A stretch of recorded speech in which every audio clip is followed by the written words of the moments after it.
Hey guys, what's going on? F5 my pawn here, and welcome back to Pathfinder Wrath of the Righteous.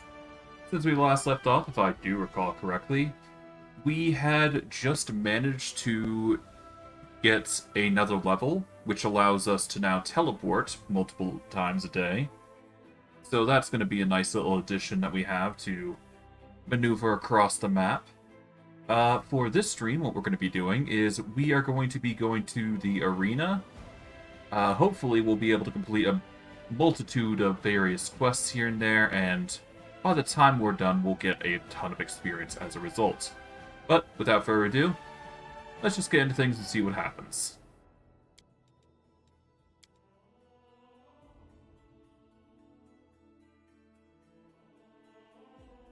I'm doing the stream a little early today, just because I could. I'd like to spare... Well, I'm either going to stream twice today, or something else, I'm not sure. But, I had the free time, so I figured, you know what? Why not just stream really early and just get it done and over with? It's not like I'm doing anything better right now, so... why not?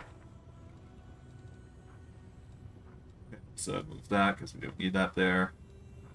But, yeah. Dimensional Stride, that's going to be a constant...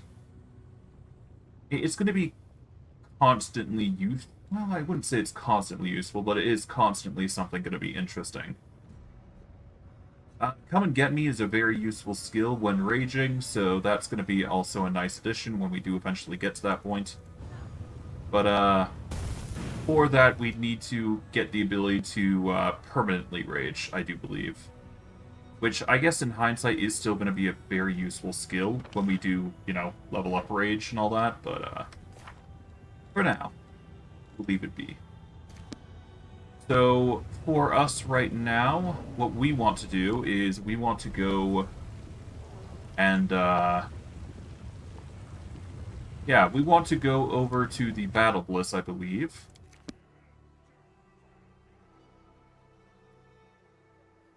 Or do we need to go to Battle Bliss? I think we do go... I guess going by the quest, we don't go to the Battle Bliss just yet, but we do need to... Yeah, we need to go basically somewhere. Let's see. Yeah, here we go. Experiencing the Bliss is 10,000 delight. So we need to talk with the Succubus and go from there. Basically confirm the order, if you will.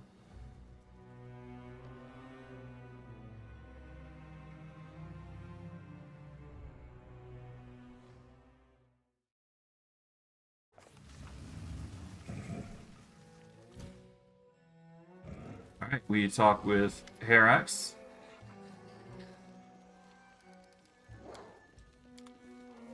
Hold on.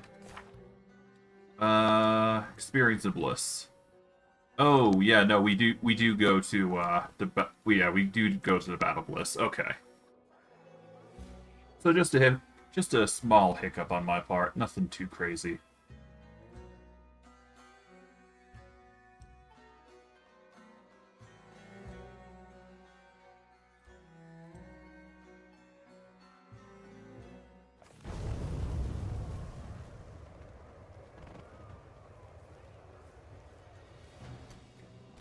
I am actually curious. Well, no, never mind. We'll go to the Battle Bliss, because I do believe searching here is what's also going to progress another quest, I believe. So that's going to be fun. But yeah.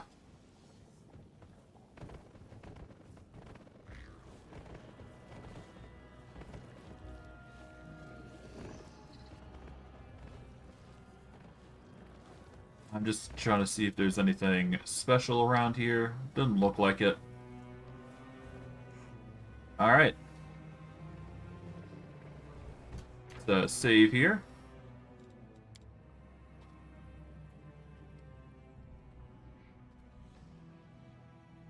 Yeah, just save that. There we go. Can you make me stronger? Okay. Use the help of healer. Alright, here we go. Price in ascending order.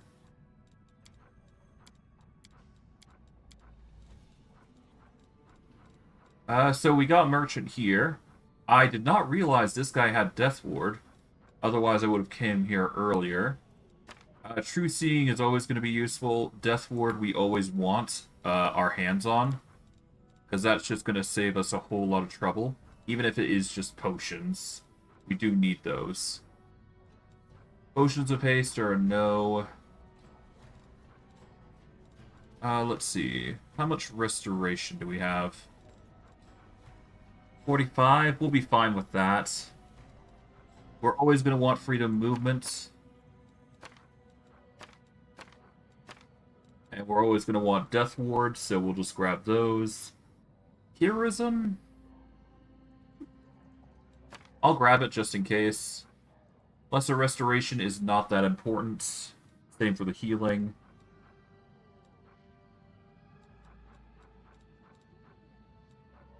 The rest is pretty much typical, so there you go. Deadeye. Whenever you have... Yeah, whenever the wielder of this weapon lands the first hit in a round against an enemy suffers 2 to AC. Or minus 2 to AC. It's alright.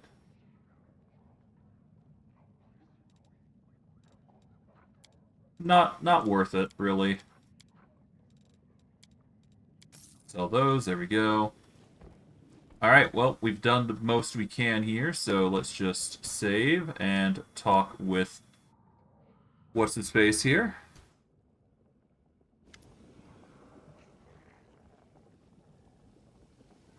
How can I be of assistance? I'm looking for one particular individual. I suspect he passed through the hands of a man wearing a black mask. You've come to the right place. Tell me more about this person you're looking for. The tiefling listens to your description and nods. You're in luck. The gladiator you're looking for is still alive. He's even earned the place in the Hindrian League. We call him the Dire One. However, it won't be easy to arrange a visit. All the League members prefer to keep to themselves, but the Dire One is notoriously reclusive. I arranged a deal with the Succubi. Glad to hear it. Your help in these matters is invaluable. Since I cannot attend them myself, I think you will find the reward for your assistance is quite generous. I've arranged a fight for you, against a member of the Hindrian League. Please let me know as soon as you are ready. I hope this wasn't a waste of time. The tiefling nods earnestly. You have no idea how important this was. Thank you for your help. Here we go. Okay, before I do continue, let's see.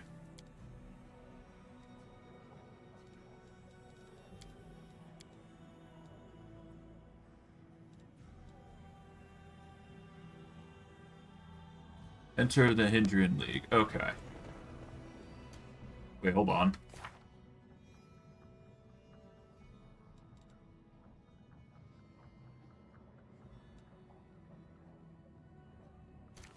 Well, I guess I don't need to run back and do that, so let's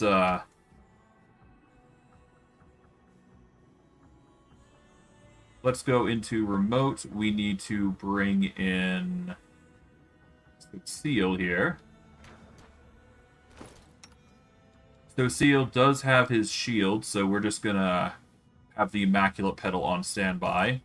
This is, I would say, possibly important, but I'm not sure. We'll see. I'm ready to enter the arena.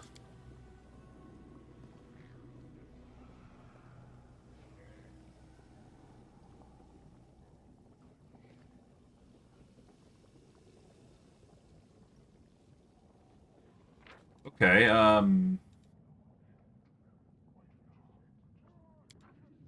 it doesn't seem like I need to, get so sealed just yet, it seems. I'm not sure.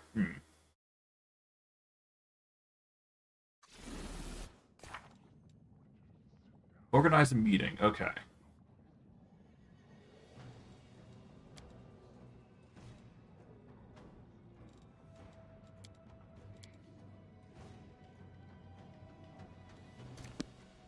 Okay, then in that case, let's remove Sociel from the party then.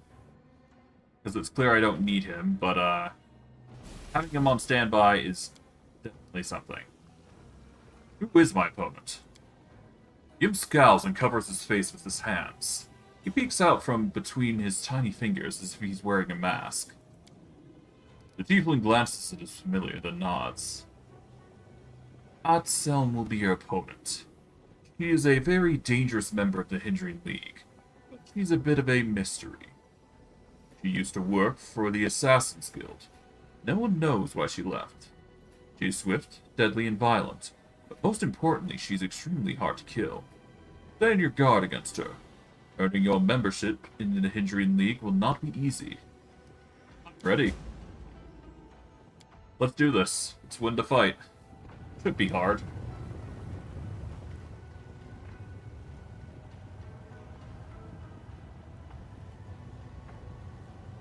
Now he wants a place in the Hindering League. This is Stein, the Method Slayer.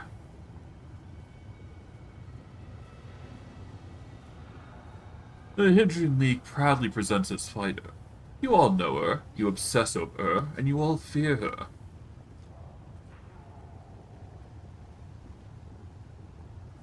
We've enjoyed her 100 victories in the arena.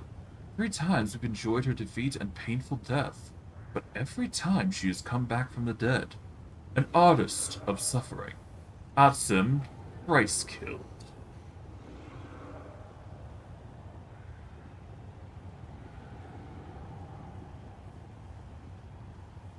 Okay, she's a pretty vicious one, to be sure.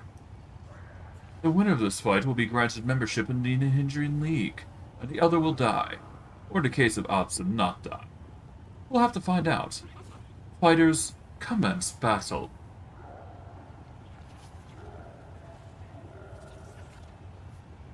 Well...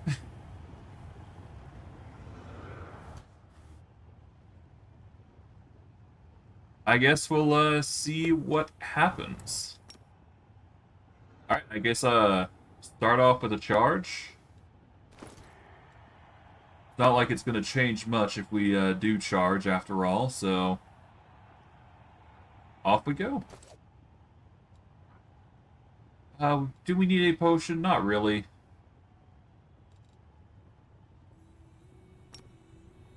We'll just go for the charge. There we go. Unfortunate for her. We'll be able to see her. Let's see. AC of 49. We've got 50 to hit. Do we have any sneak attack? I don't think we do. I think that's the one thing we lack, actually. Yeah, we're not a sneak attack build anymore, so we don't actually need to do it. We only use the Intimidate if we can't hit them.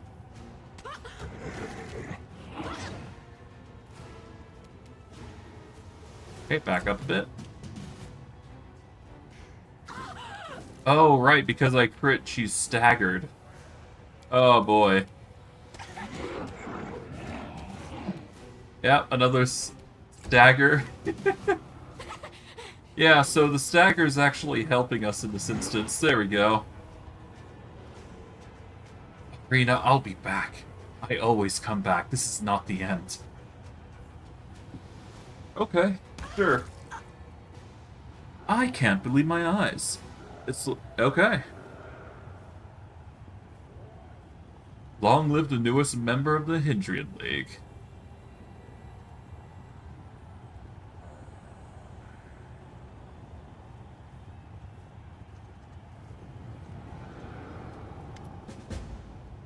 Urganeth solemnly raises his hand for silence.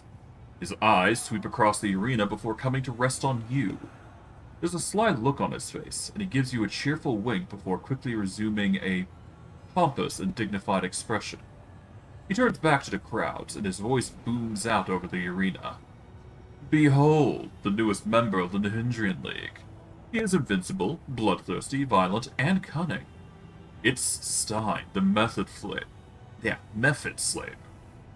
Glory and death.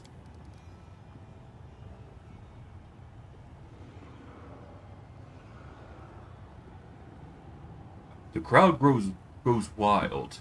Demons climb over one another, trying to get a better look at you. The roar of spectators grows so loud you can feel it in your bones. The audience is utterly enthralled. They look at you in wonder and worship you as if you are God.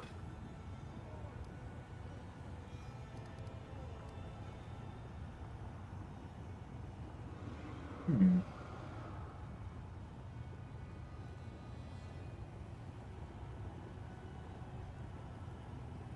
Well, there's no need to insult the demons in there. Well,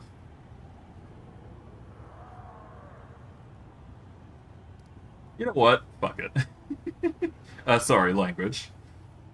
You love this, don't you? You dirty cowards. You're too scared to enter the arena yourselves.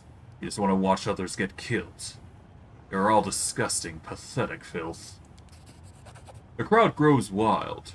They erupt into a violent frenzy of angry taunts and screams. It seems as though the spectators find your defiance more entertaining than eloquent words and brave speeches. Ergolith lays his fat hand on your shoulder with an exaggerated friendliness. This gladiator is no longer an unknown fighter, a loner without a place to belong. For his valor and courage, Stein will receive a collar of the Hindrian League. From now on, he is the precious property of the Battle Bliss. I am pleased to tell you that I have personally taken this worthy warrior under my wing. Look out, chap! Ergolness pats you on the shoulder again, and as he does, the world around you fades to black.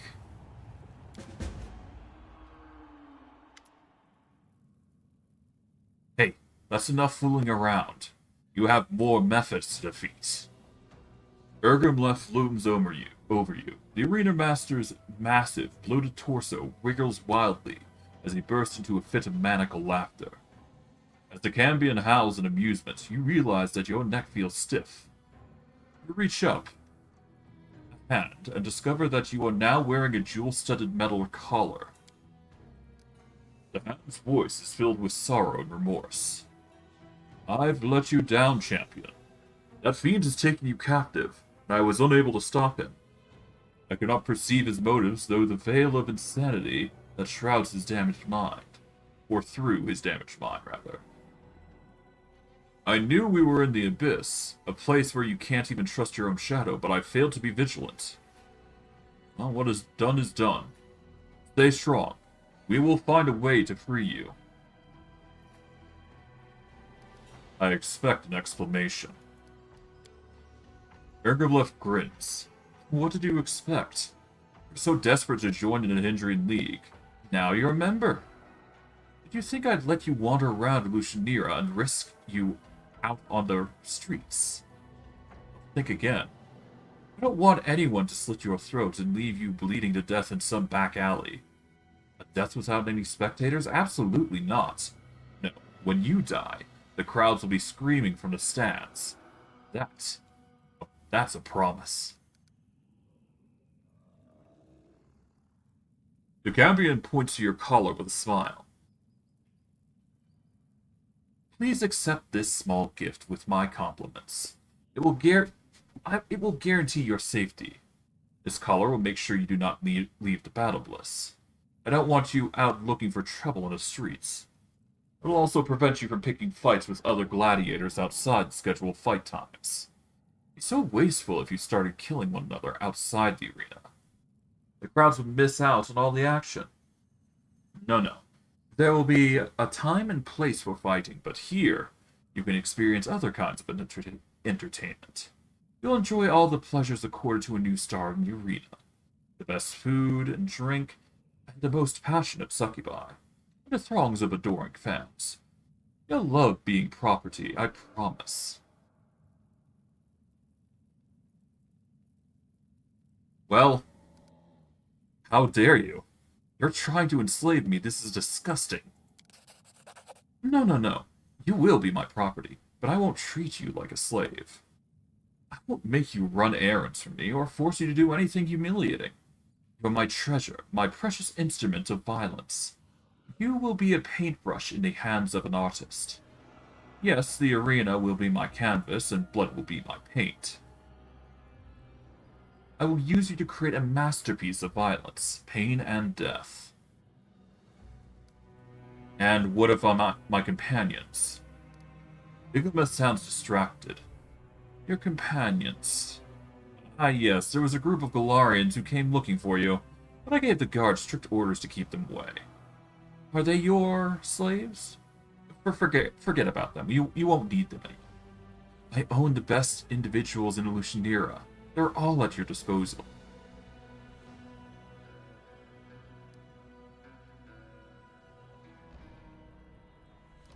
It won't work. I'll find a way to get free. The arena master nods with a chuckle. Of course you will. But it won't happen in the way you imagine. The crowds want to see Gelderfang tell you your parts. They simply cannot wait for that to happen. And who am I to deny them? If I ignore their desires, they will storm the arena. Yes, soon you will take your last stand in the arena. When the champion is done with you, you will truly be free. Of course, you'll be dead, but your spirit will live on. No one will ever forget the ambitious newcomer who almost defeated a champion. This collar reminds me of the seal we broke back in Dresden. If I try to break it here, its powers will be unleashed, and the collar will likely take you out. I don't want to take that risk, at least not right now. Let's only consider that option as a last resort. But now you should try to stay calm. Be vigilant and look for opportunities to escape. I'm certain you'll find a way to get free.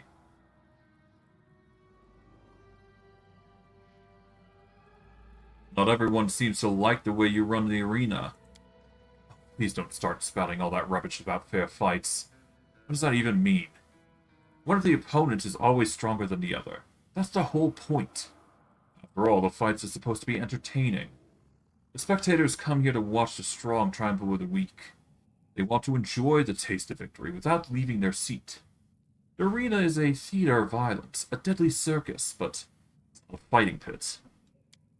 After all, fights always follow one or two narratives. Either the monster prevails over its helpless victim, or the invincible hero chops off the monster's head. The outcome of every fight is predetermined, and its narrative depends on what the spectators want to see. Some fighters are crowd favorites. The audience cheers them on with whistles and shouts of encouragement. And of course there are other fighters that they despise. The crowds jeer at them from the stands. Why would anyone want to change all of that? Ruin the show. The audience wants a performance, not a competition match between two professional gladiators. The point of a fight without any drama. You might as well just flip a coin to decide who wins. Nobody wants fair fights, except for Zeklex. The audience likes things the way they are. But Zeklex handles the betting tables, and they haven't been very profitable. Of course, under my management, the arena makes money in other ways. But that's not enough for him. He wants to turn my magnificent theater of violence into a stupid slaughterhouse.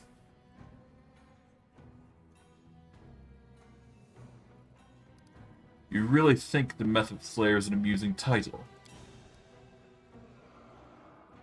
There is an insane light in the Cambion's eyes. He nearly chokes with laughter. Yes, I think it's magnificent. All of Lucianira finds it funny. You must admit, I have a talent for inventing memorable nicknames. Alright. I see your point. It's quite funny. The two of you laugh together for some time. You can sense that there's something not altogether right about his laughter. It feels unhinged. But it's also intoxicating. As you drink it in, you feel the faint aftertaste of immorality at your lips. I think you've gone completely insane. Yeah. Whatever his name smiles disarmingly. I surely am. I'm as mad as a hatter. My marble's long lost. But what'd you expect? You're in the abyss. Everyone is crazy here. You're sane and sensible, you're shunned by society. You'll be considered an outcast. Well, I think we're done here. So get some rest and restore your strength. The healer will mend your wounds, and Zeklex will take care of your other needs.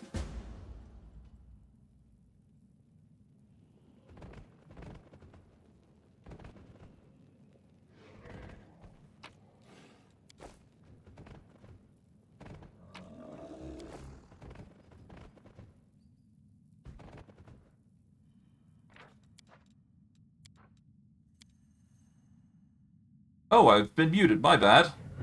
Have I not been narrating this whole time? Hopefully not. I might have just misclicked, but worst case, I'm not going through it again. Ah well. Alright. Zeklix takes a wary step back. I thought I had convinced Ermeglef not to take you captive, but clearly I was wrong. But he's a raving lunatic and constantly changes his decisions. You should direct your anger towards him. Did you know I was walking into a trap?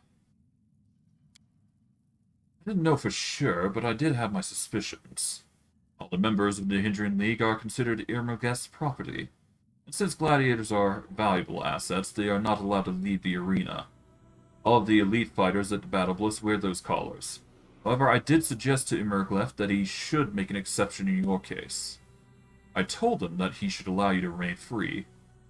I managed to convince him, but clearly I was wrong.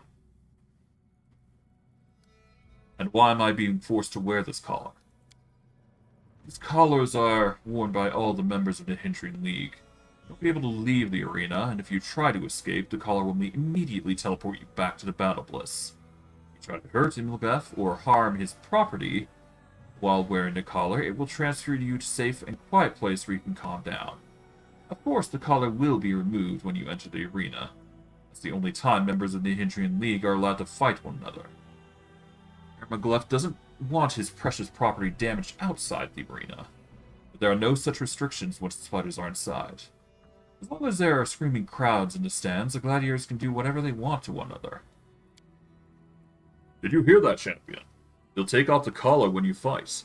As soon as you enter the arena, you'll be free and unfettered. You can do whatever you want. A lot of gladiators believe that they're invincible.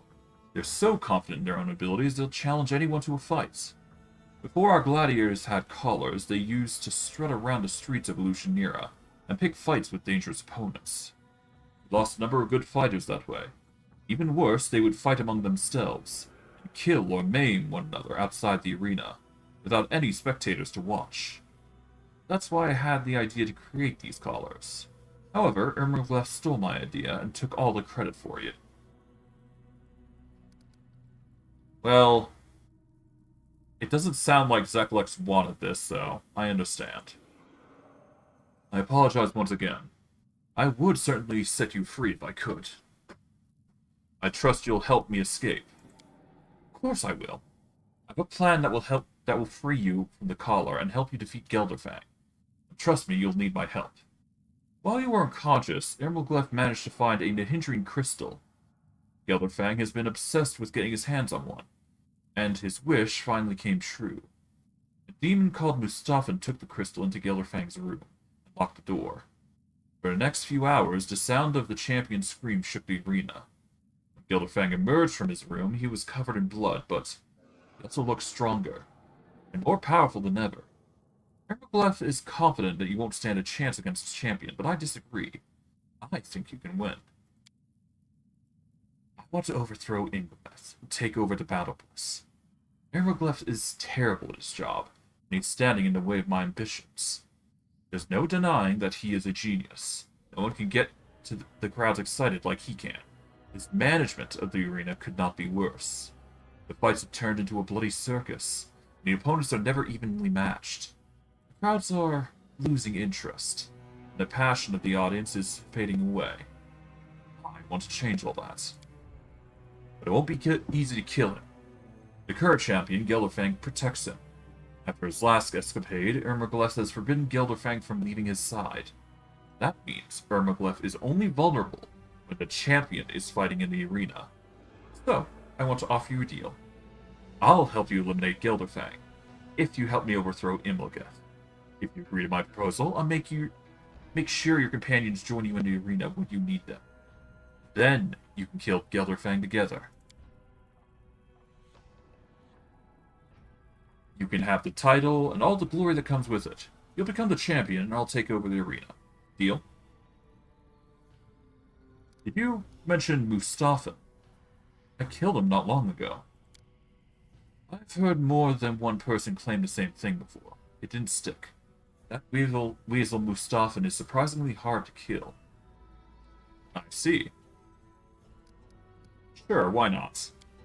The tiefling begins to speak in a brisk, matter-of-fact tone.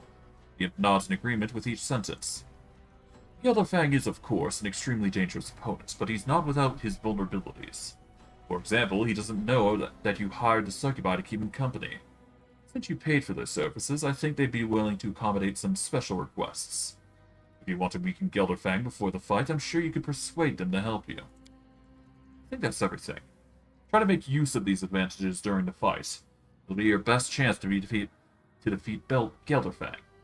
And while you fight for the titled champion, I'll eliminate Ermaglyph. He'll be vulnerable without his favorite bodyguard, then the Battle Bliss arena will be ours. Of course, you won't have to fight Gelderfang all by yourself, yeah. Your companions were worried when Ermaglyph kidnapped you, and I reached out to them and secured their cooperation. I'll make sure they join you in the arena when the time comes. Is there anything I should know about my fight? The fight will not be fair, as you already know. Ermaglyph doesn't believe in a level playing field. First, he'll send in some weak fighters just to whet the audience's appetite. Then you'll have to face more experienced gladiators. I have no doubt you'll defeat them, but they might prove troublesome. Try not to let them wear you down, and avoid injury as much as possible. You'll need to save your strength. Next, I suspect that some members in the Hindrian League will enter the arena. Ermaglyph will send in some of his most loyal fighters. I expect to see Absalom and Ruska. They don't care if a fight is fair or not. All they care about is gold or fame. Finally, after all of that, Gelderfang himself will enter the arena. And that's when Ermaglyph will be defenseless.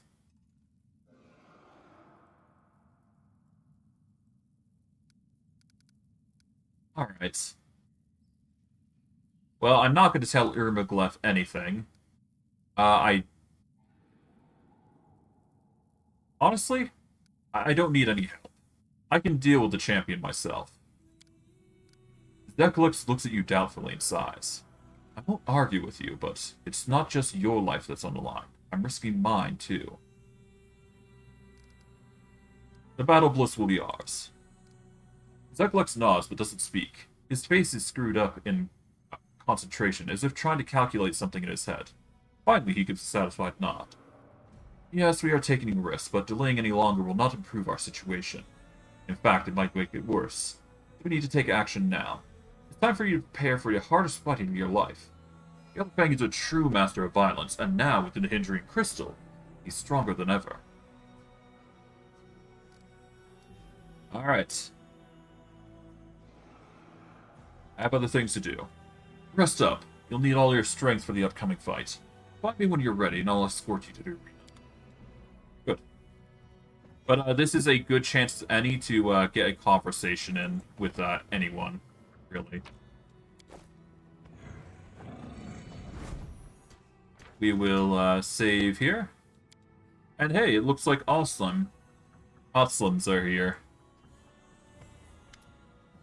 Oslim sits in front of you, looking very much alive despite her recent death in the arena. However, she's not alone. Two other figures sit beside her. The first is an elderly woman with a wrinkled face. Despite her age, she still retains some of the grace and vigor of her youth. The second is a very young girl, who has only just passed from childhood to adolescence. Upon a closer inspection, you realize that both of these figures look like Alsem. They all share the same face. Alsem looks up at you. She has a high cheekbone and androgynous features that could easily belong to a man or a woman. Her ears are partially hidden beneath her hair, but you can make out their strange shape. You realize that Awesome is not human. Though from a distance, she could easily be mistaken for one. She greets you cheerfully and does not seem to harbor any resentment towards you. Ah, here comes our killer.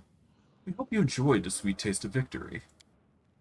The old woman looks like Alsem adds a stern voice. But we won't forget what you've done to us. It hurt us very much. I'm glad we're not vindictive. Normally. How did you survive? We are Fae of the First World. A triune being with joint thoughts and feelings. When two of us fight in the arena, the third one observes, hidden in my magic. This way, one of us will stay alive, even if the others die. Then, when morning comes, we will return to our triune form. Well, I'm sorry for killing you. Please forgive me. I think nothing of it. It was an amusing fight, and we enjoyed it. As for death, it hurts, but we're used to the experience. How do you create copies of yourselves? The girl smiles mischievously and sticks out her tongue. It's a Fae secret, we won't tell you. And why do you refer yourselves in plural? The elderly woman chuckles. She shrugs her shoulders and sighs.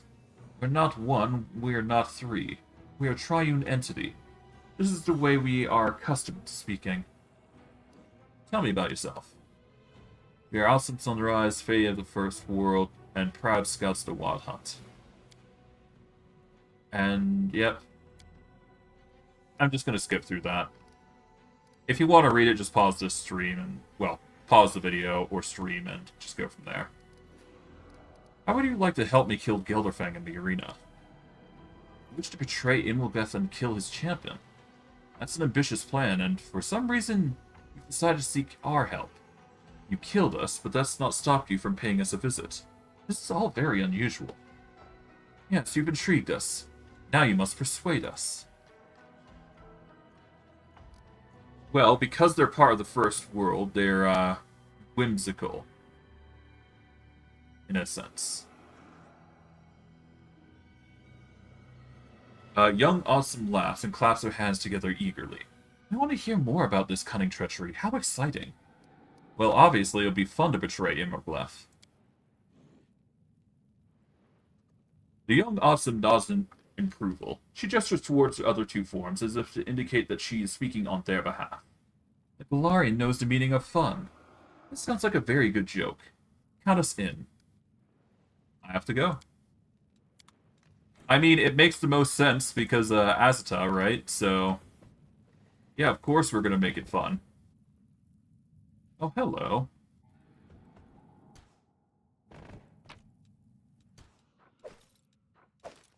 We get the Charred Bulwark, which is a +4 heavy shield that gives you immunity to cold, and a +1 to AC against medium and smaller creatures. Having immunity to cold is nice, but it's not going to save us in the long term, so... Unfortunately, not the best item, but hey, it's there if we want it. But we will talk with the Dire one here. A huge dark-skinned man sits quivering in the corner. His giant body is covered in scars. Many of his injuries look like they should have been fatal, yet somehow he's still alive. Some of his wounds are still fresh, but no one has bandaged them up or tried to heal him. The man's skin is in tatters, and blood oozes from his broken body. He's clearly in a lot of pain. It's hard to believe that someone so badly injured could maintain consciousness. He casts a weary glance in your direction and grunts something unintelligible. You can't make out his words, but his tone is unmistakable warning not to come any closer. Who are you?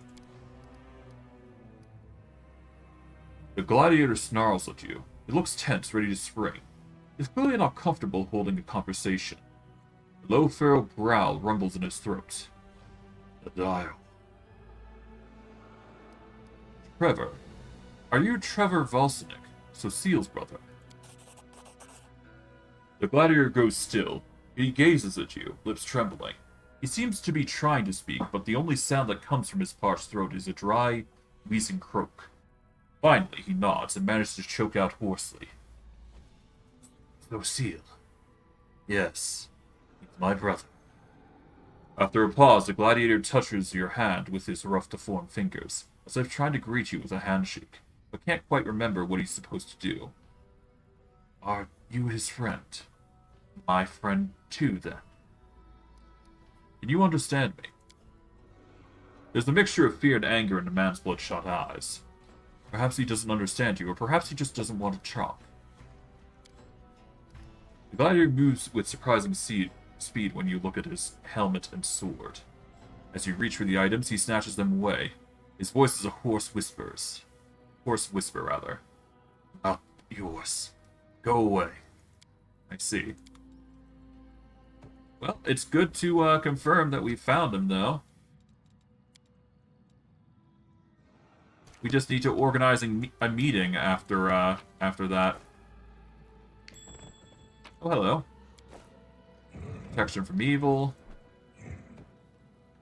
We can't go over there, so no point in trying.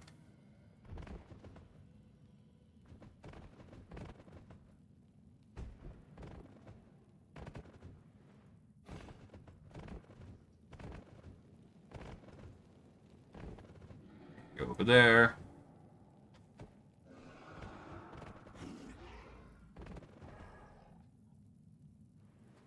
Okay, let's save here for now. Might as well keep the constant saving going.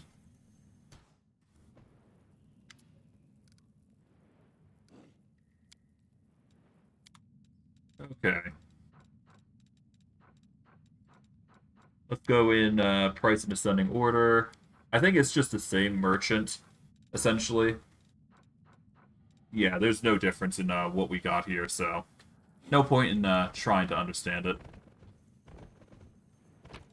Grab those. Nice little egg. Ooh. Oh, hello.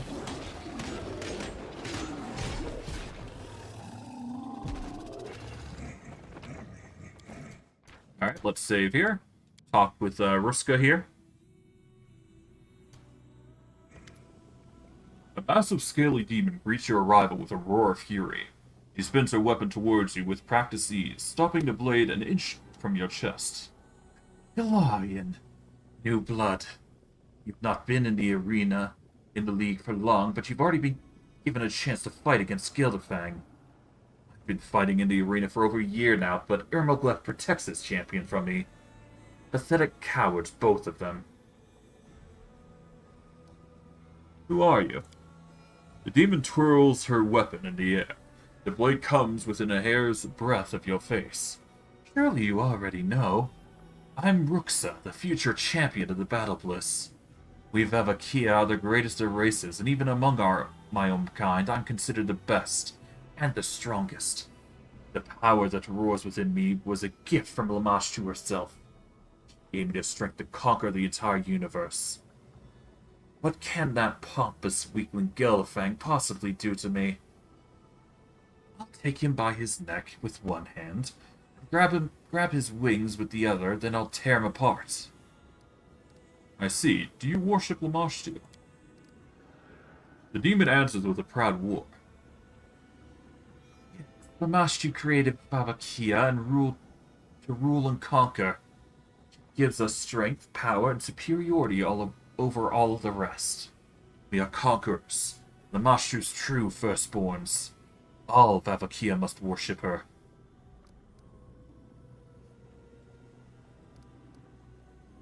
We'll have to fight against each other soon. I suggest we join forces and kill Gelderfang. Why would I want to form an alliance with you, New Blood? Despite her arrogance, you can tell that you have her attention. She watches you intently, clearly interested in what you have to say.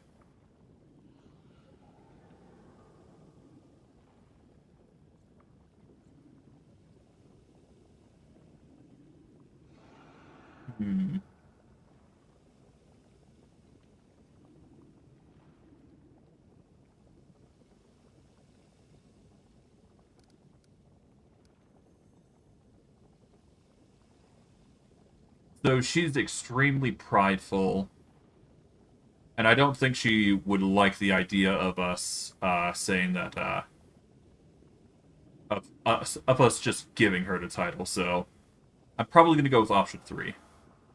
Ermagloth will rig the fight. He won't let you defeat his champion. Yes, Ermagloth is both smart and cunning, but he's a coward. He won't let me break his favorite toy in a one-on-one fight. Fine, I won't kill you in the arena. I'll wait until Gelderfang shows up to fight you, and then I'll tear him to pieces. Perhaps I'll even let you live after I've finished with him. If you grovel in the dust and beg for mercy, I might choose to spare you. I see. You have lost new blood. But, yeah, that's the way to convince her. Or at least the way I think is the best. And, of course, we've got one more thing that we can push in. So that's going to be fun. The succubus you hired on Zeklek's instruction recognized you at once, and waves you enthusiastically. You have really pulled out all stops. But tell me, is your ambition to kill Gelderfang? If so, that would suggest you had an ulterior motive for hiring us. Is there something particular you had in mind? What do you need us to do? The succubus lowers her voice conspiratorially, and glances briefly at her companions. You follow her gaze and realize that they are all busy distracting the champion's attention from you. How is the champion? Is Gelderfang enjoying himself? Succubus gives you a wink and lowers a voice. He's absolutely enthralled. He believes our visit is a gift from the anonymous fan. If it weren't for your presence in the battle, Bliss, he would have been completely happy, but it seems like your arrival has made Gelderfang a bit cranky. Of course he pretends like everything is alright, but he clearly considers you a threat. Gelderfang hasn't been afraid of anyone in a long time, so he finds you deeply unsettling. Well, I do have a job for you. The succubus exchanged a glance with her companions. Well, of course, after all. That's why you hired us. You paid for our services and we're ready to do our job. What do you have in mind? Give us the word and we'll make this lecherous champion miserable.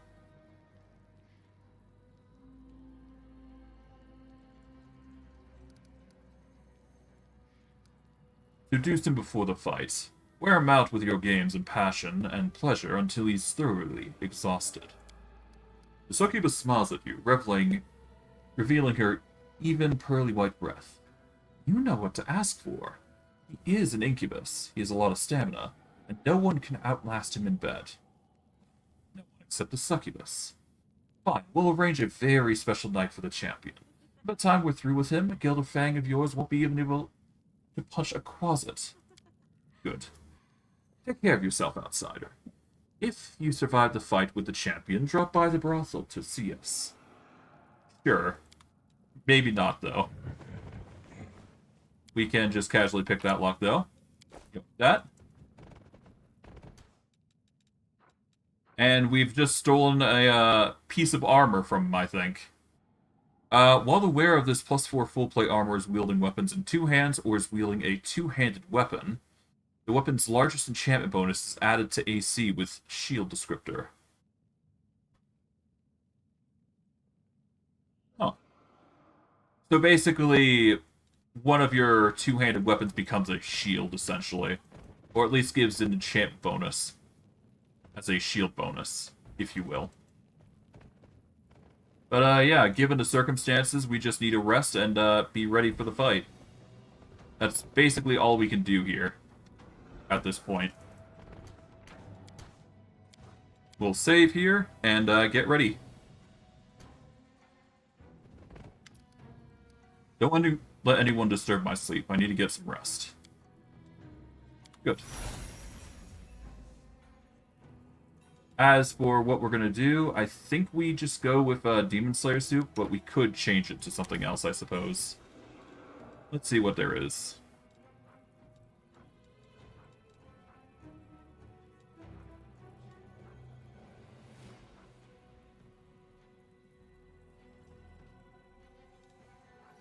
I know. I guess the Lucky Ham Sandwich would probably be the best choice. Having a +5 to all skill checks is always going to be good. Plus, rolling twice and taking the better result will help. So, let's do it. Yep, we're going to change the recipe to a Lucky Ham Sandwich. We don't need the bonus to hit and damage. We're just going to rely on this. Yes, it does mean that we suffer less of a bonus, but having the ability to get +5 on your rolls is nice. But because of that... Wait, hold on. How come we only got 3?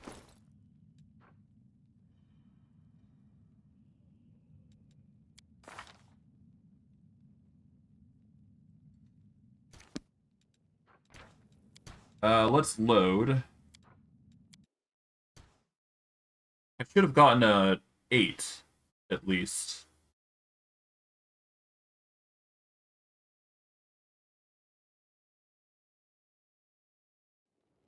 Let's polymorph back here.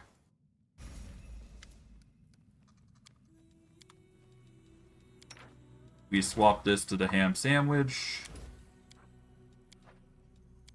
There we go. Hopefully that works. There we go.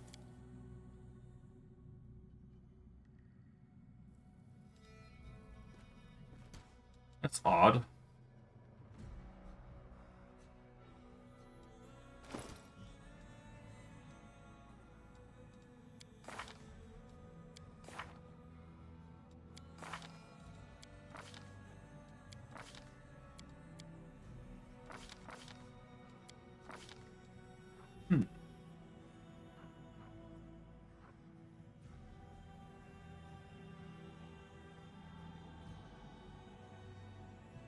The Arcanist can hold a maximum, okay. Each day when preparing spells, it fills with raw magical energy, gaining number points equal to 3 plus half her Arcanist level. Oh, so you only get 3 a day anyways. Huh. You can also regain these points through the Consume Spell class feature, and some Arcanist exploits. Oh, I see. Okay, so you can just regain these at a moment's notice.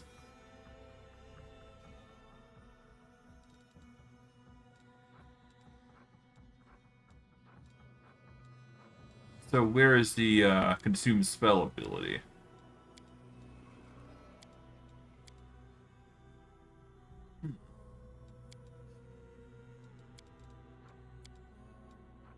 Oh, I see. Oh, because I didn't prepare. Okay, so hold on. Let me reload this one more time, because I need to prep spells. And then I can consume them, and then I can just cast them multiple times over. And then I can consume the slots, and then rinse and repeat cycle, basically. So I just need to prep the spells, basically. So let's go into items here, spellbook. We ignore Witch. So we only get 2 first level spells.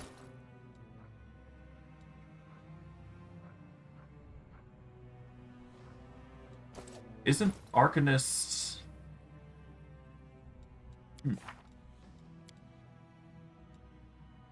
Only 2 first levels. And Witch is 4.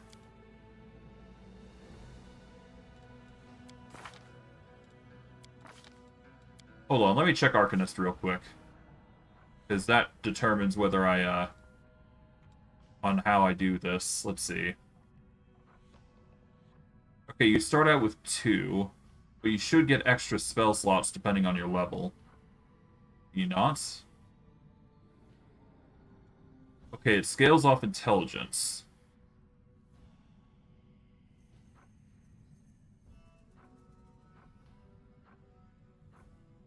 Okay, yeah, so the only issue is obviously the amount of spells that we get. Actually, I need to check one more thing before I continue.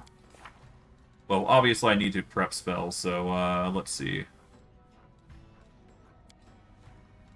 We'll just prep Aspect of the Falcon and...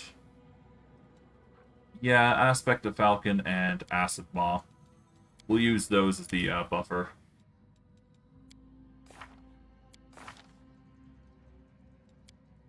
And how much do we get per spell? That's another thing that we gotta consider here. Alright, let's see. You can use this ability number of times per day equal to her charisma modifier, minimum once. Doing this adds the number of points to her arcane reservoir equal to the level of spell slot consumed. Cannot consume cantrips. Oh. Well, that's annoying. So yeah, this is pretty useless to us, consume spell, but just having the ability to have 4 teleports after a rest is good enough.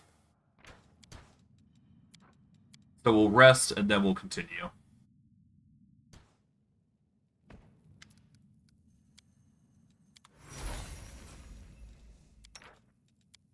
Okay, change this to a ham sandwich. Alright, this should be the last time that we need to set this up, but I digress. Alright.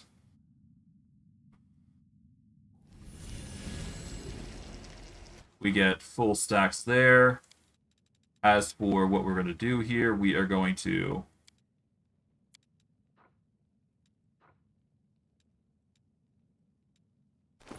Oh, what is our charisma? We've only got a +1 modifier, so unless we can find a way to increase our charisma, we're just going to have issues with it. Oh god, now that I think about it, we're going to have a worse time with charisma because of what we're going to be grabbing in the future, now that I recall. We're going to be down to a 3 charisma. That's going to be ridiculously insane. Oh god. Or at least the base value is going to be 3, which is sickening. You'll understand why that's bad eventually, but good god. That's funny to think about.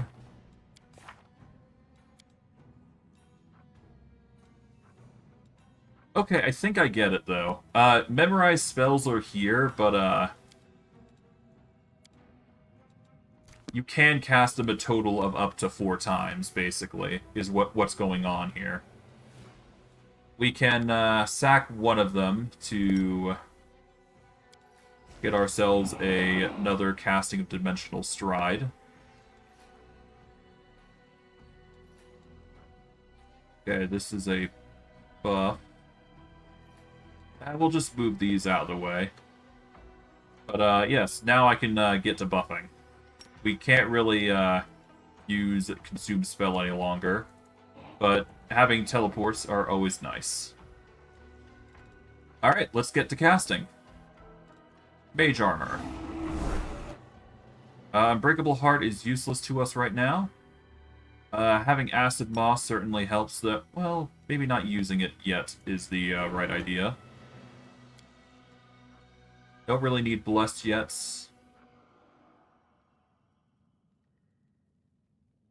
I believe Aid is part of our mythic stuff, so we just ignore that. We don't really need that.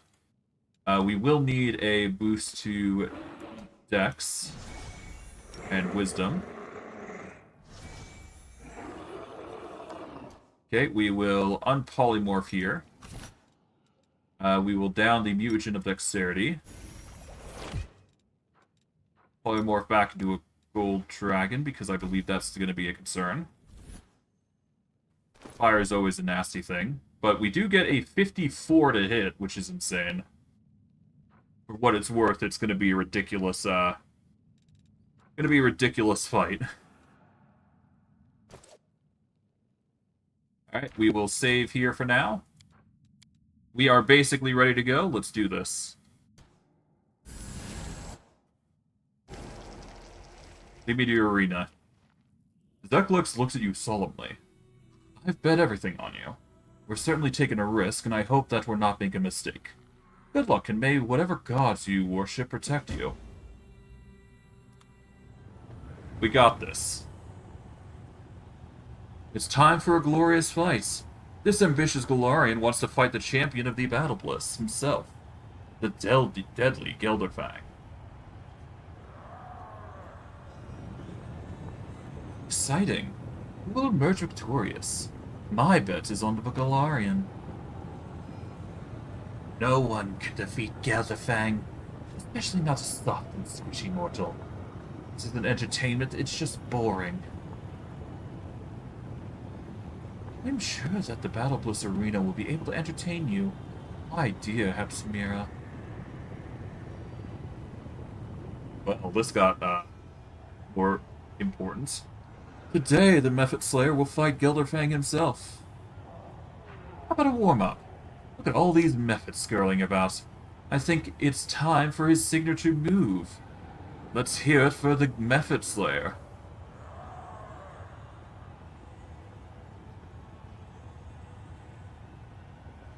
I'll tear them to pieces. With the champion? Look at that. Whoever kills the Galarian gets double ration for dinner.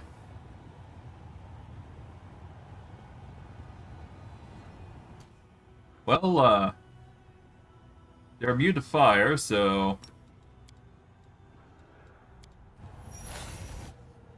First, let's buff up here. Alright, we don't need shield at the moment because we got ridiculous AC already, so we'll avoid that for now. We do want to buff up, though. We will use Blur, delay Poison. We should use Bull Strength if we could, but I don't think I have the Bull Strength at the moment, so that'll just have to wait. We'll definitely use Mirror Image here. We'll use Protection from Arrows. Let's use the Resists.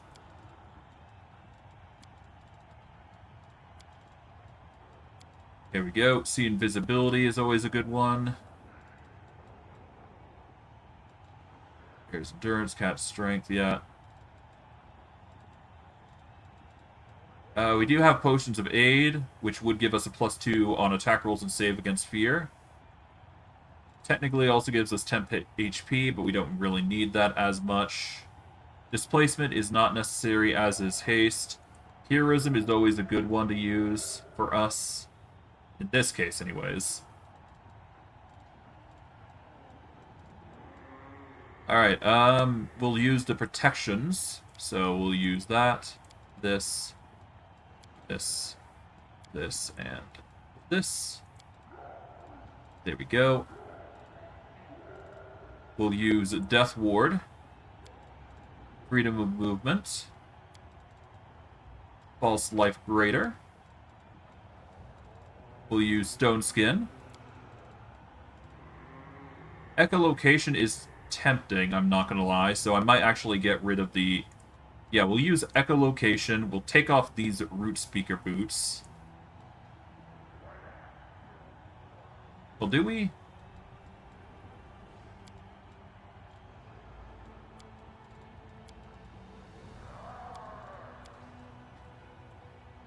Let's see. What sort of boots do we have?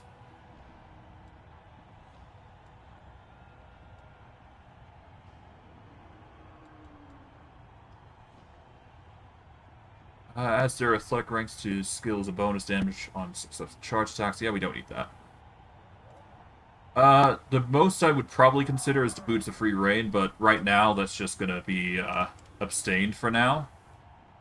So we'll just leave our current boots on, which will give us a +4 against Trip, Bull Rush, and Grapple, which is acceptable. I just gotta see if there's anything else. I don't think there is, but it never hurts to check. Magic Fang Greater is good. We'll use that to give ourselves a nice +1 for an hour. Magical Vestment Armor. I mean, yeah, let's use it. Never know. That's going to give us a +1 when we polymorph, I believe. And we shouldn't need anything else. Not in this category, anyways. Anything else is a bit too much. And because these guys are immune to fire, we want to go with cold. And we'll just be able to nuke them quite easily. Alright, let's save here. And let's just nuke these guys from a distance. Yeah, well, I don't see a reason to not do this, so... There they go. Frozen to death. The time has come for some serious bloodshed. Give a warm welcome to our best fighters, seasoned and merciless. And behold the gruesome skills of our contestant.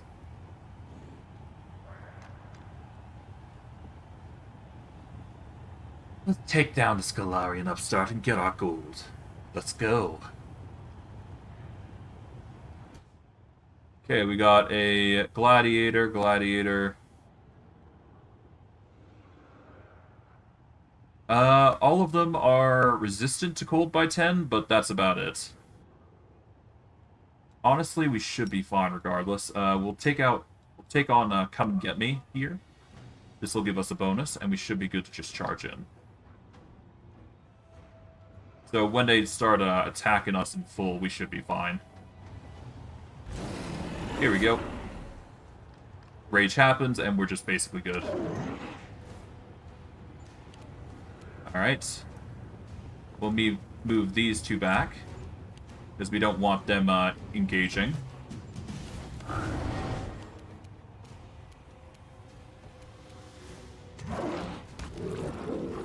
Oh, that was easy.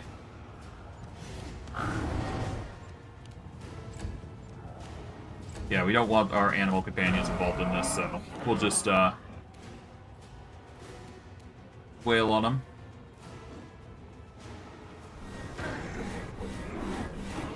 There we go. They're trying their best to take us out. Let's see what they do.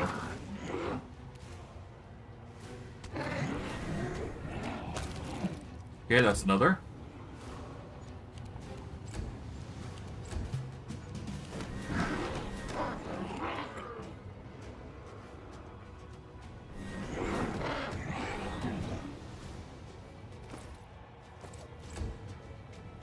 Okay. Kind of surprised. Yeah, they're missing like crazy. There we go. Alrighty. Who will bring an end to this constant spew of victories? Behold the fighters from the Nahindrian League. Give it up for Ansem and Ruksha.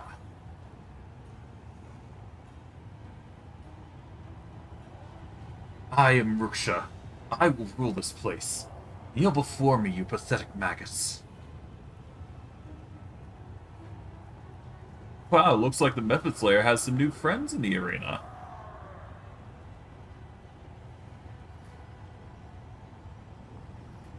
Do you expect me to fall for your stupid plan of yours, you fool? I'll kill you first and deal with Gelderfang later. Suit yourself.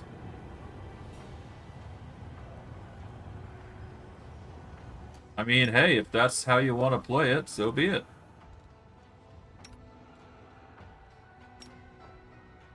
I will just deal with you, then. What's your to hits again? You're a 38. So 73. So we have 53. No, wait, against this, it'd be... At worst, 58 against a 73, and even then, at worst, we'd be dealing with this 62 to hits because of Come and Get Me, but that's actually good in our favor.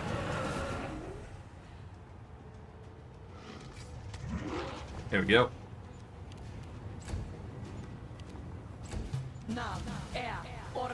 All right.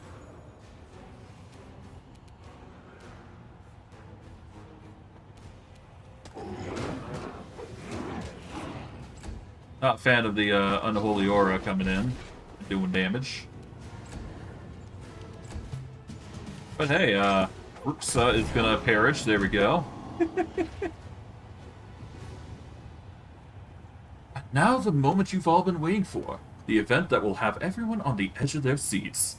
Welcome to the arena, the invincible champion Gelderfang.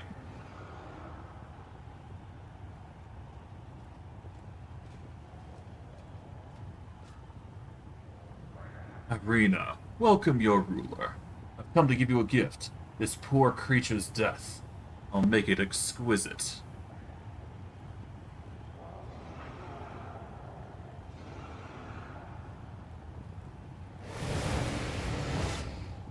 Give a warm welcome to the champion. He's here for the strong, tireless one, Gelderfang. We all adore him. Huh.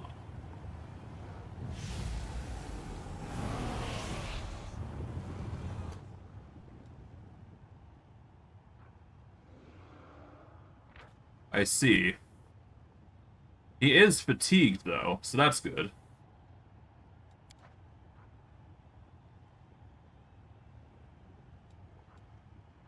Yeah, so, he is a barbarian. That is something worth noting. He is fatigued, but he does have a 44.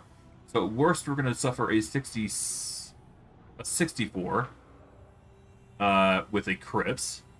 Technically a 68, but given our AC, we'll be fine even if he does a full attack. So, if anything, we'll just be getting more attacks on him if he does try and, attack us like that. That's good. Here we go.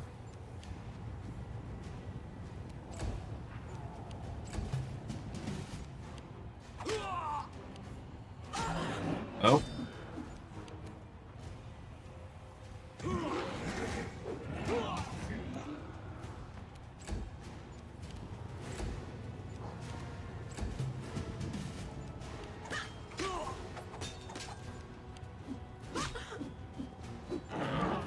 Wow, Gelderfang's having a rough time of it, huh? Alright. I mean, hey.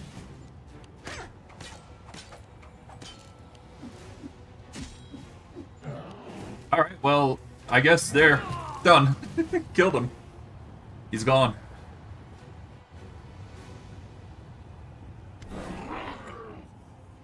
Zeklux has Irmaglyph by the throat.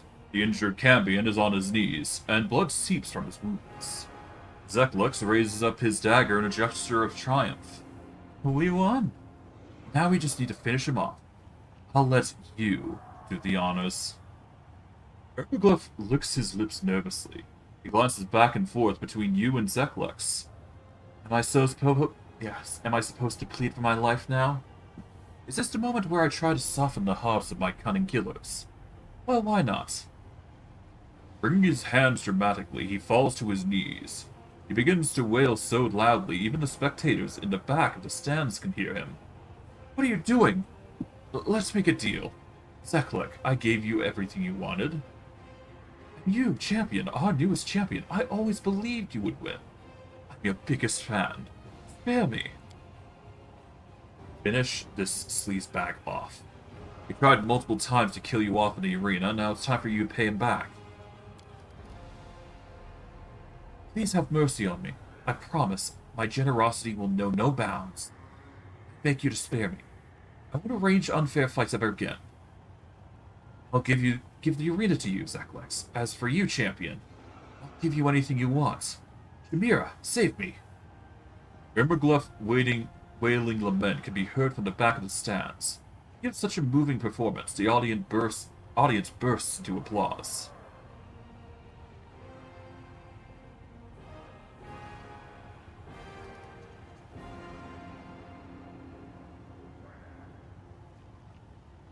Irmaglyph, you're a liar and a filthy jerk. Don't be angry at me. Zeklux was the one who came up with all the nasty ideas. He wants to turn you against me, but I haven't done anything to you. Sure, I've been laughing and having fun, but that's what I do. It's the role I play. I laugh about everything and everyone. The audience loves it. Zeklux is to blame for everything. Zeklux clutches the dagger as he hisses through his teeth. I am so tired of your lies. Just watch silence. You have no idea how powerful and wealthy I am. I'll give you everything I have, I swear. All this will belong to you. Just spare me. Irmaglyph sounds almost hysterical, but his eyes are strangely calm as he darts a quick glance towards the bag hanging from Zeklux's shoulder. What are you waiting for? Kill him. Don't let his lies poison your mind. Remember who you're dealing with. He's a filthy liar. Yeah, let's just deal with Ermagleth. He's probably the worst of the two. At least with Zeklex, he's not gonna go back on his word, I guess. Zeklex utters a cry of triumph. Ermagleth is dead. I, Zeklex, lay claim to the battle bliss. The arena is all mine. From now on, there'll be no more dirty fights, no more sham rivals, or dull shows. The fights will become unpredictable. Opponents will be evenly matched, and the thrill of battle will have you on the edge of your seats. If anyone has a problem with these new arrangements, they can take it up with our new champion. My champion. Tremble before him, all hail Stein, Gelderfang's Slayer. And for it, we get a whole bunch of stuff. So that's nice. We get that, the Helm of Fearless Vanguard. Let's see. Whenever the wearer receives healing, which is almost always, we also gain 5 temporary HP around. This is nice, but it's not something I'd wear. We get the Blinding Wrath. Whenever the axe confirms a critical hit, it also deals normal weapon damage to all creatures in melee range, including the wielder and their allies.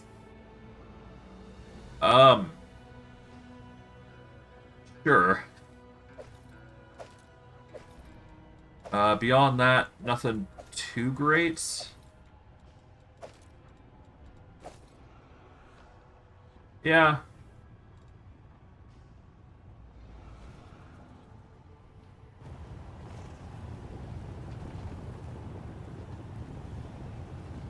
I don't think there's really anything in the arenas to grab, so no point in sticking around. I believe I checked before, but yeah, there's nothing, so. The Battle Bliss has a new champion. The demons sing your praises. You have won their respect. Tell me, champion, do you enjoy the attention? Are you basking in your newfound glory?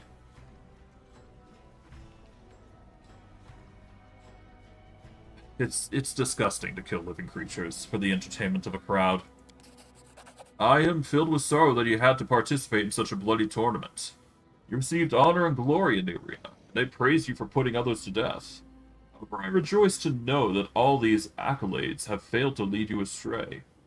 You've resisted temptation and have not left the path of righteousness. As is only natural. Alright. Now, before we go any farther, I am going to cure the fatigue that we've been suffering. Or at very least, cure the strength damage we suffered.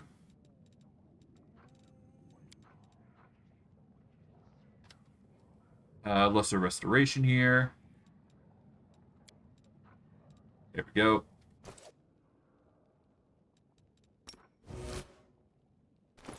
We are down to 3 strength, but that's fine.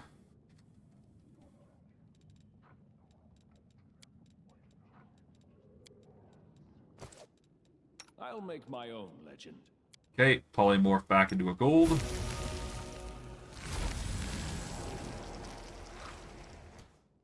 Alright, let's save here. I'm satisfied with the results. We got victory out of it, so that's good.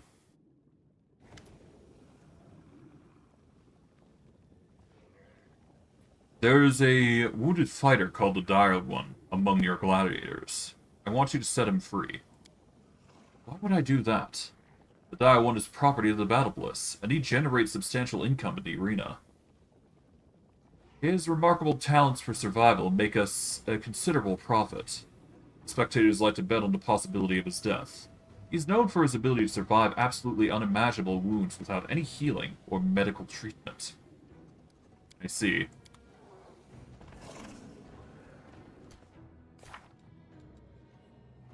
Alright. We've entered the Hindrian League, so now we just need to organize a meeting with Sociel and his brother, so I guess leave the Battle Bliss temporarily for now. Then bring in Sociel, walk back in, and hopefully that will initiate a trigger for the situation.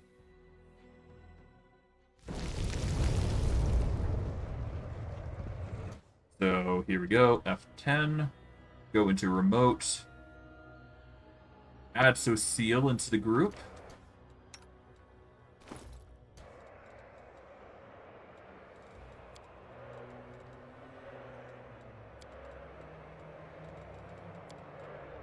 We'll toss his shield into that slot, and spear.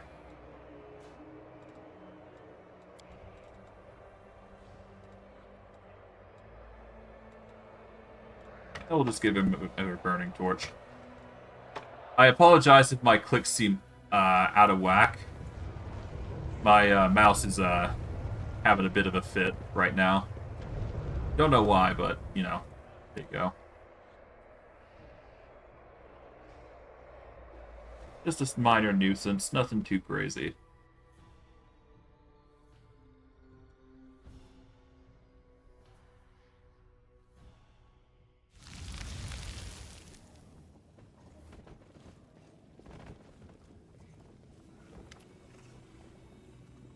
My companion Sociel needs to meet the Dire One.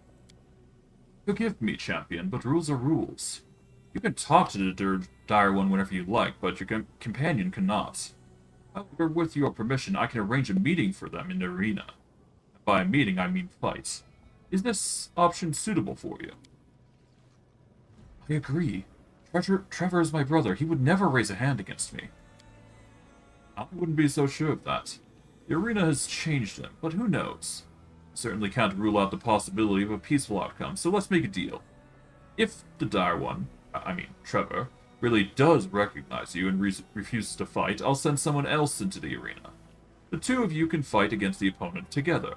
After all, the spectators paid to see a show, and we can't disappoint them. It would be bad for business. Show. Fine, I agree.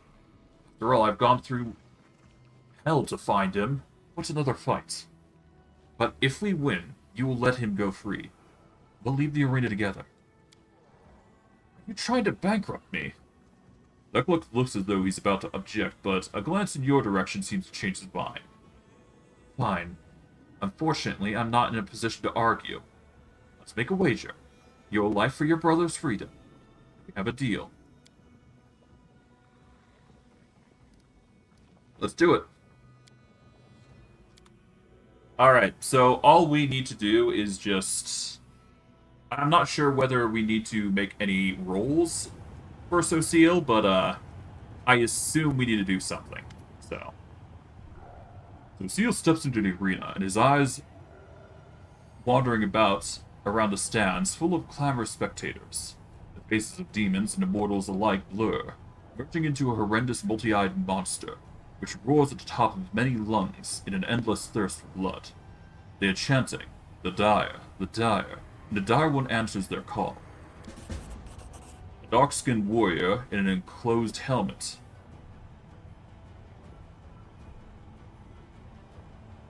Oh, sorry. A dark-skinned warrior in an enclosed helmet approaches Sociel. His body is covered with scars, old and new, intertwining like web-like layers. Even the fingers of the veteran gladiator are marred and disfigured. Those same hands that once produced delicate wooden designs, a source of joy for the whole village, now grip a weapon.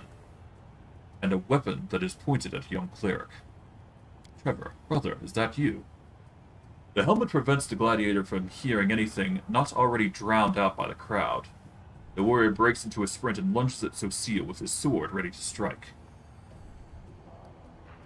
Sociel raises his shield. The gladiator's weapon hits the shield with a sonorous clang that sounds like a lament. He raises his blade again, but suddenly freezes. After several seconds of examining the shield, his eyes slowly track up to the face of the man holding it. Sociel. Trevor lowers his weapon slowly, his disfigured fingers unclench, letting the sword fall to the arena floor. Gladiator collapses to his knees, next to the blade. Brother, so sorry. Brother, what has happened to you? I was fighting. I wanted to. Strained breathing echoes from underneath the helmet. Gladiator clenches his fist and shakes his head, unable to find the right words to tell his story properly. I wanted to kill them all, at any cost. I wanted to spare you from going to war. You fooled me. There were too many of them, and the prices to pay was too high. Trevor, what have they done to you? No, that matters not. You're safe now, it's over. Come for you. Let's go home. Brother. Gladiator takes Cecile's hand in his calloused palms, which now resembles the clawed paws of a beast. Squeezes them. Now that's an unexpected turn of events. The dire one meets his brother in the pit, and they refuse to fight. Don't worry, we promised you a thrilling spectacle, and you'll get it. Will the reunited brothers stand strong against a common enemy, or will they die together? Trevor eyes the ring of demons closing in around them, and emits a low beast-like roar. He picks his blade back up and stands between Cecile and the enemy. Trevor, take this. Cecile holds his shield out to Trevor. He hesitates for a moment, not sure if he's allowed to touch the shiny metal, but there's no time left to think, so he resolutely takes it. His brother puts his hand together in a prayer behind the gladiator's back, and the goddess seems to have heard this plea, even in the depths of the abyss. An iridescent glow begins to emanate from the shield.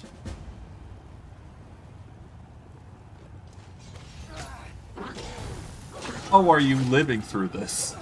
You are only level 1. How are you casting Flame Strike? I'm sorry, what?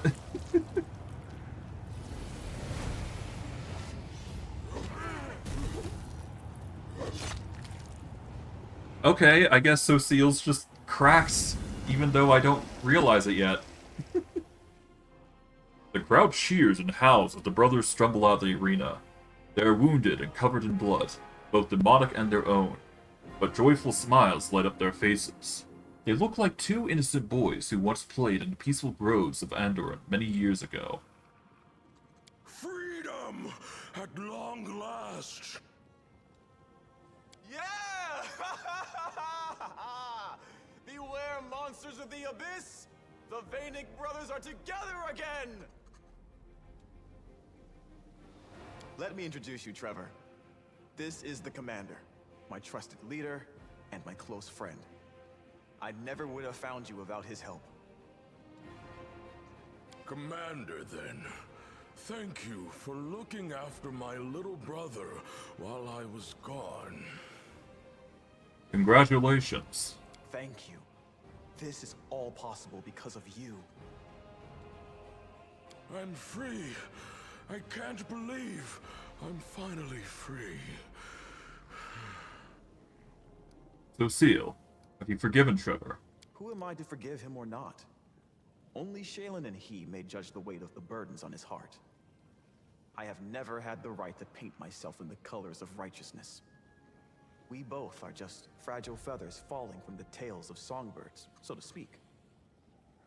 That the winds of war carried me here and blew him from his path. That is just an accident of circumstance. I see. What are you gonna do now? What say you, Trevor? Do we head home? I have the feeling that you've had more than enough of this war already.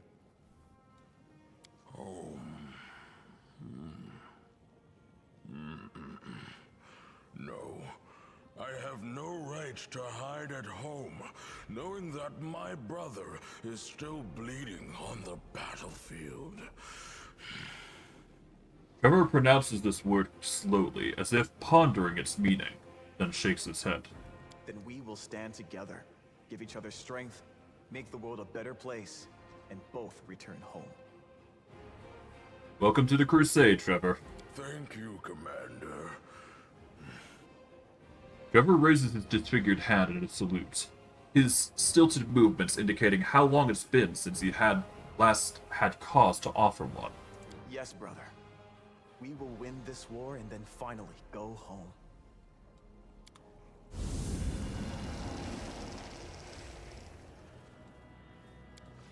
Now, for Trevor specifically, because I figure you guys might be curious about who he is,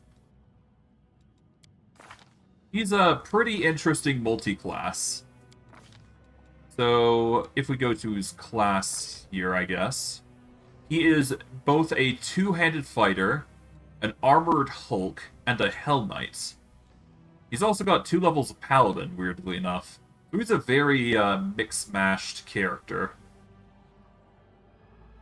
But for what it's worth, he is a very decent character. It may seem like it's an odd combination what he's gone with, but it's decent, I'd say.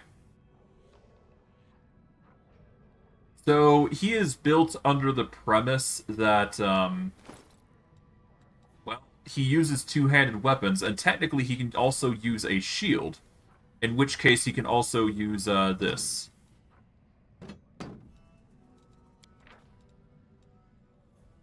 I guess I'll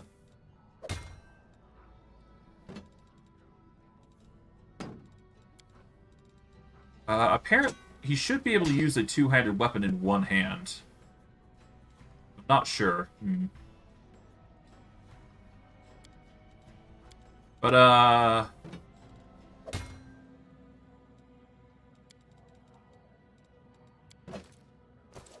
let's, temporarily drop that.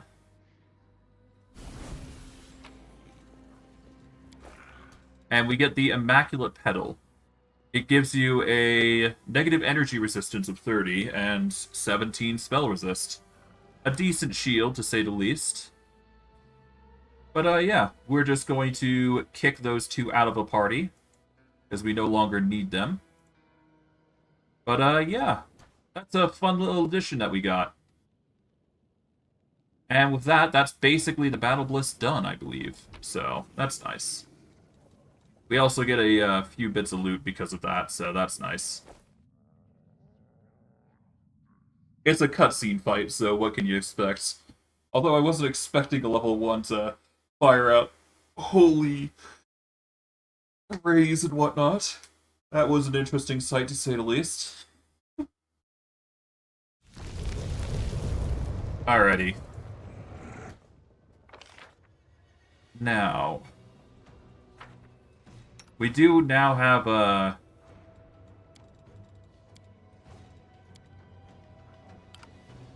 What happened to my teleport? Oh. I guess I lost that teleport. Oh well. I guess it don't matter, really.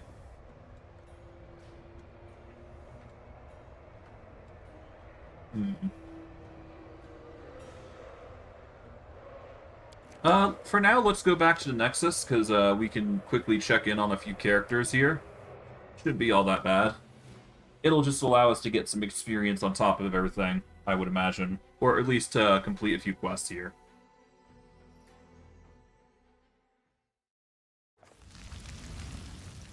I think my biggest issue with my biggest issue with the whole campaign is that Regial stuff doesn't start soon enough. But then again, I work really fast, so there's good reason for it. So we will save here. And let's go talk to people. Start with Ivu. You want the ultimate proof that demons are mean and awful? Nothing tasty ever grows on the lands that they corrupt. No apples, no plums, not even wild strawberries. Now that's pure evil. Ivu, you've grown up a bit. Yep. Dragons usually grow as they get older, but I grow as your power increases, so don't be fooled. Remember, I'm still a kid. A huge-scaled flying kid with planar magic at our disposal.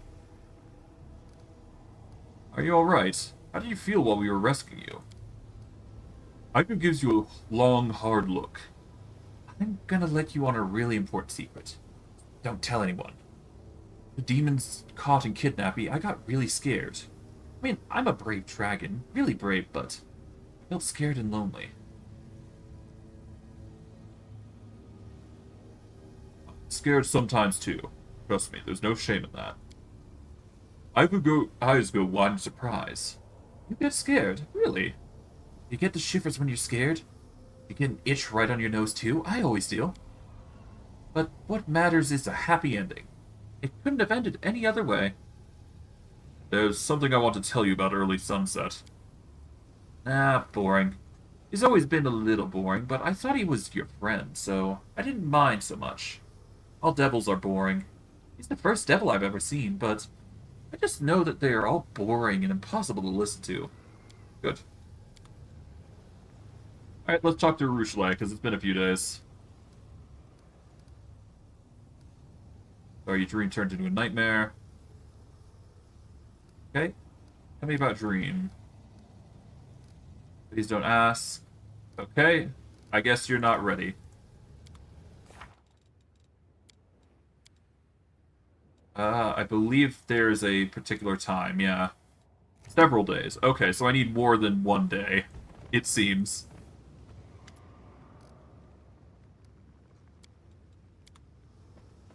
Lon, anything to say? How do you feel about reconciling with their mom?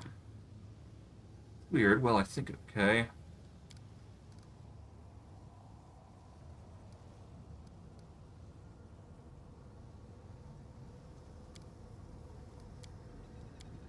Okay.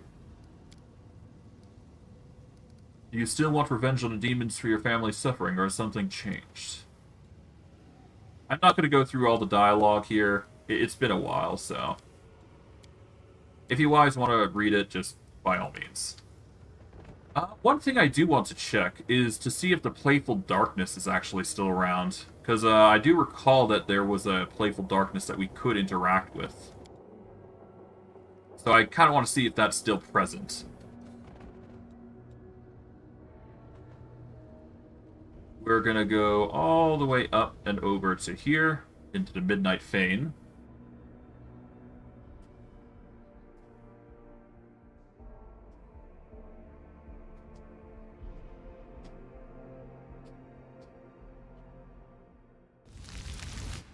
Alright.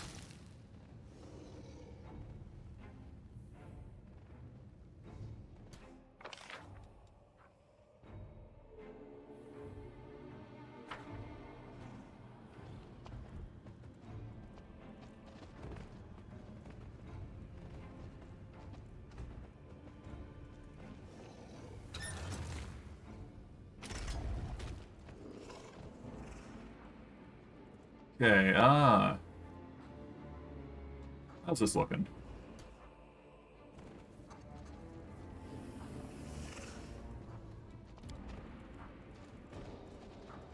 If I recall correctly, there's a portal here, yes.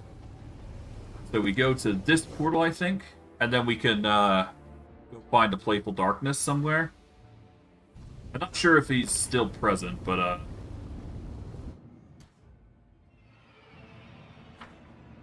I think, yeah, no, I have to go over here if I want to fight him.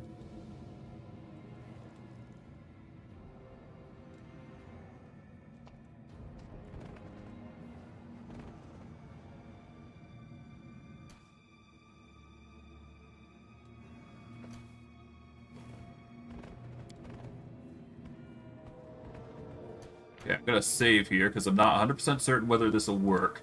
But, I think I should be able to beat the Playful Darkness in this. Yeah, he's got a 80 AC, though, damn.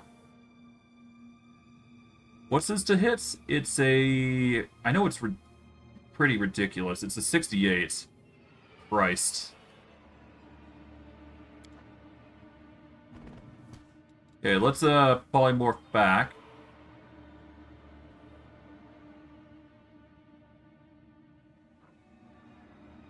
If I had the ability to dispel, then it'd make it a little easier. What's this flat-footed? 68? That's marginally better. Yeah, so at worst, we're dealing with an 88 to hit, which is pretty nasty. If we can get some dispels off, then it might go easier. So if we... Yeah, so we need to buff up a little bit here. Okay, So the biggest thing is that we're going to need to use the... Where is it? Okay, so... Blur is not on, which is not surprising. So we'll use Blur, Mirror Image, Displacement, Haste. We already got Heroism, so we don't need to layer that on. We need Death Ward. We already got False Life Radar triggered, so that's good. And we need Dispel Magic Greater target here.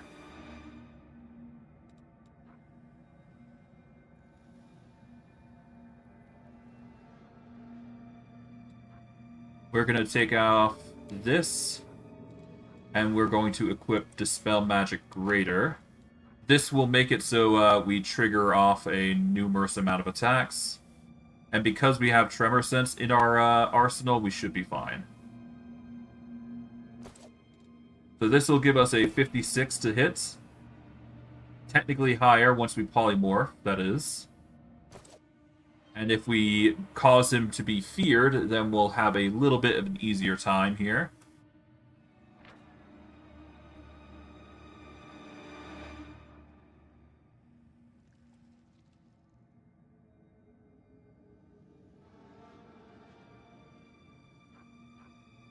Yeah, the Finger of Death is probably the most dangerous thing here.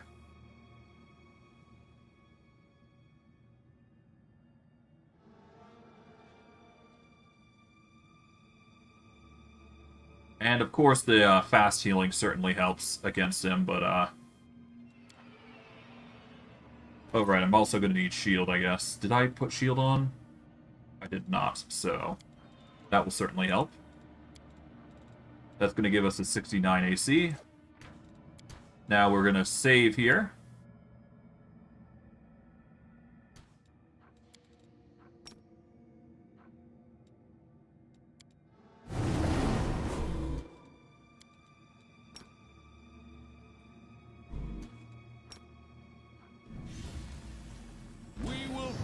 There we go.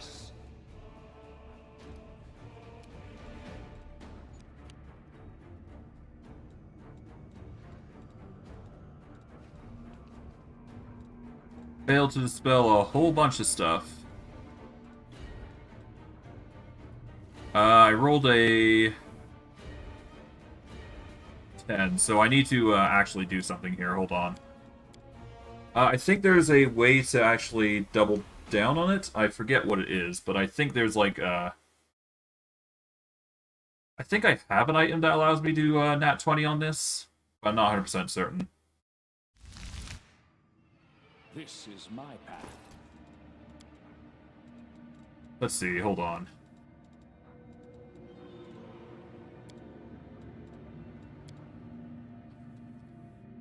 Here we go, the Goggles of Pure Sight. The goggles allow the wearer to take 20 on their next Dispel Magic attempt once per day. They also grant a +1 to cast level checks made to overcome spell resist. Ivu cannot wear it, unfortunately, nor can Bismuth, so... Unfortunately, we can't really rock this willingly.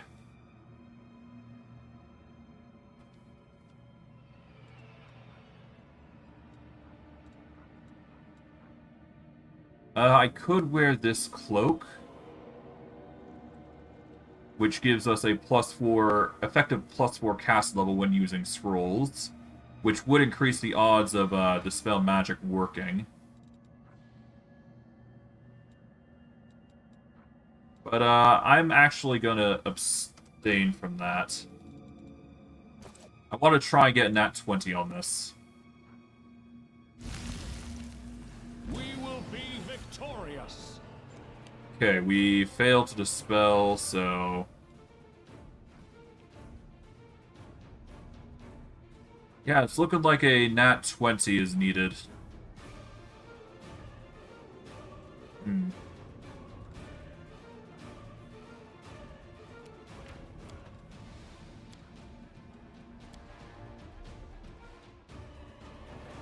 That's annoying. A little bit, anyways.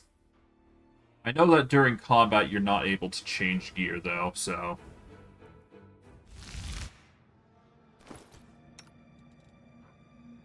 Although I guess he is currently flat-footed, so that is something worth noting.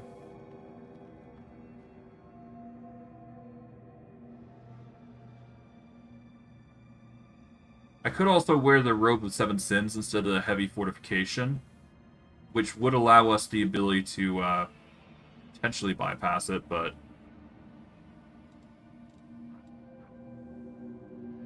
Okay.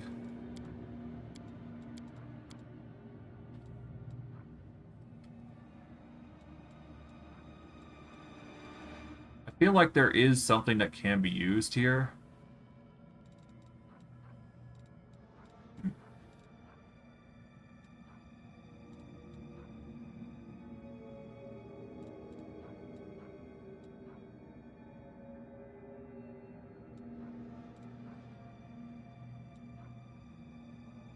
Nah, let's just, I'll make my own legend. let's see, what does he have? I know he has negative energy, that's gonna be an issue. Bite, Claws, and Sting. Finger of Death is probably gonna be the most dangerous of the lot.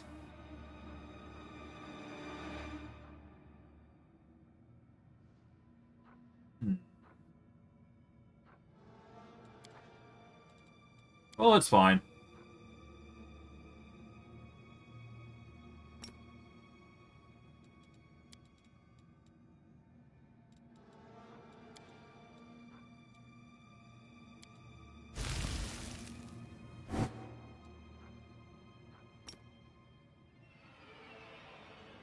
Well, as long as he's flat-footed, I think we should be fine.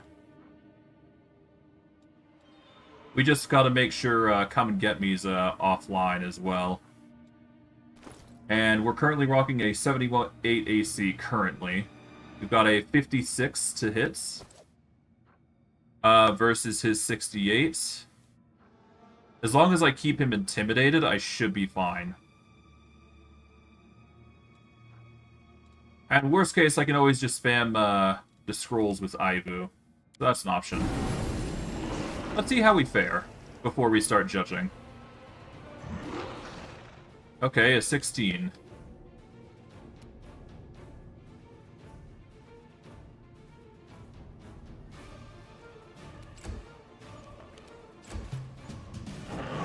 Finger of Death, okay.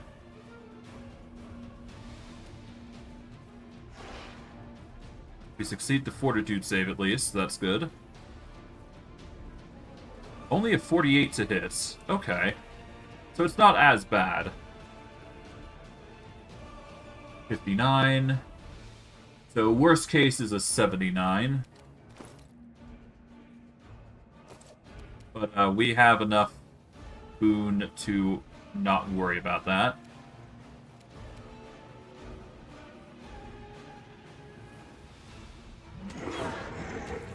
Hey, crit, nice. Okay, so we are doing damage, though.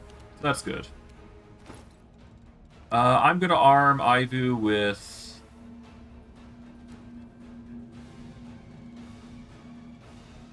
the Greater Dispel Magics. Oh. Might as well just right-click and equip. There we go.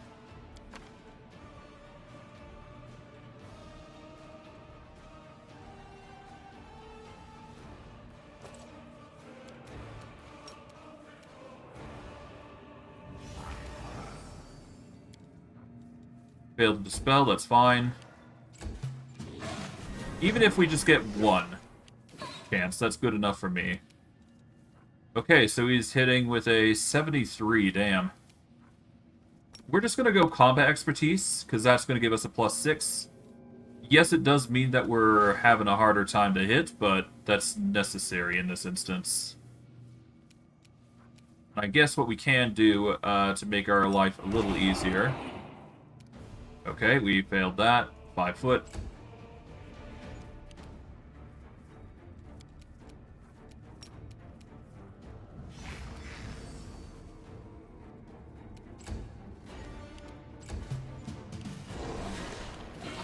Okay.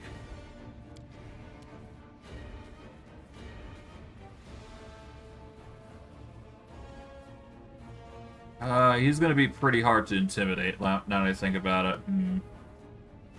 What's the difficulty again for intimidating? It is 10 plus the target's hit die plus the target's wisdom modifier. What's their wisdom mod?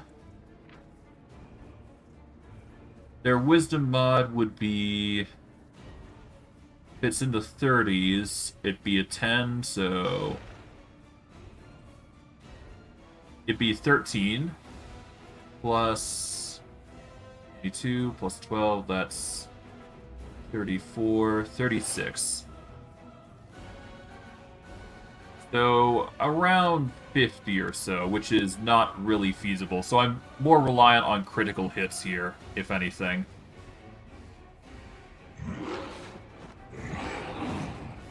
Not exactly ideal, but it's perfectly fine here.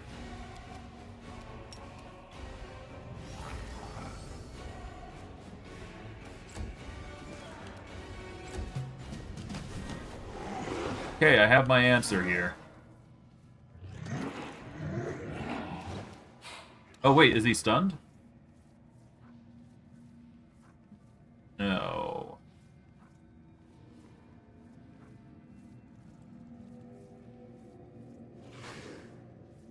Can he even be stunned?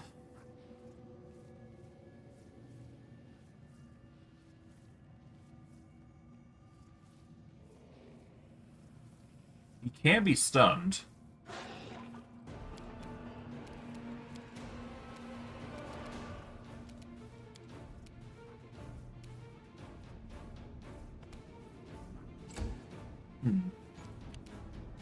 Well, either way, if I manage to dispel something off him, that's going to be good enough for me.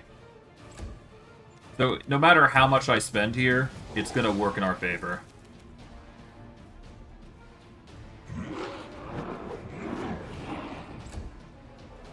Oh god, I didn't mean to do that, but whatever.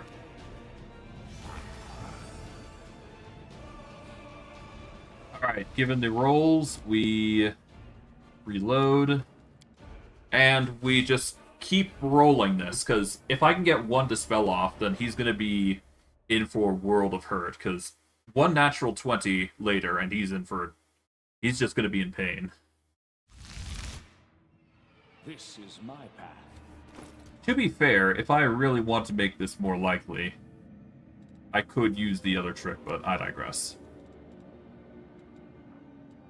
Let's go type in descending order. Let's see.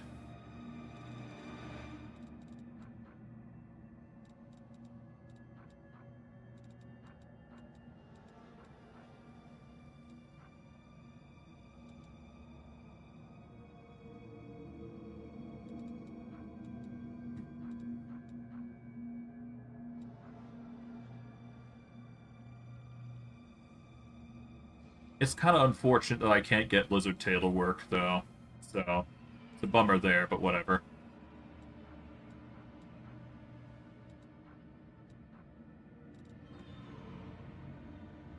I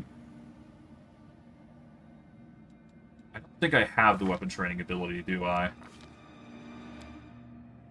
I think that's like a level 5 thing for fighter. Yeah, weapon training is level 5, so I'd need 2 more levels of fighter mutation warrior to consider that. In which case I'll get a +3 instead of a +1. Alas, it's no big deal.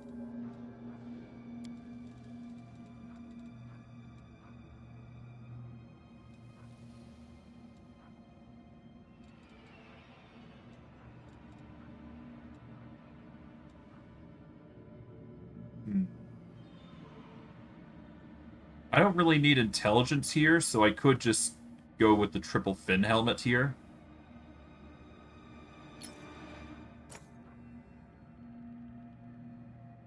This would give us an additional attack around that's a D8 of cold iron. Oh, although I don't think that works with polymorph. I guess I could try it, because it's not like the headband is doing anything for us.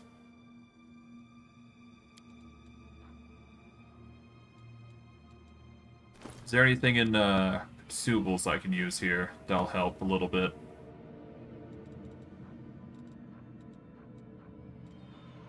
I mean, the coin of protection could help here.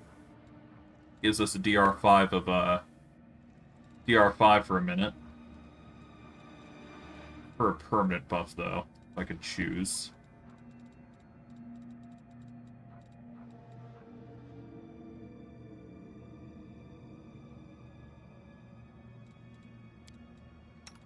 I guess what we can do is give Ivu the Covenant of the Inheritor, give a +2 cast level to make.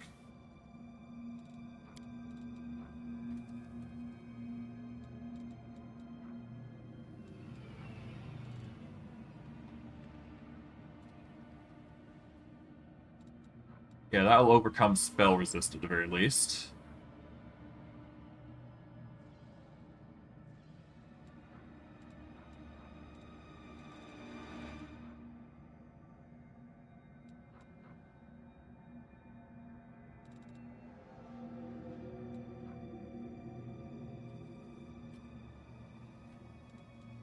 Okay.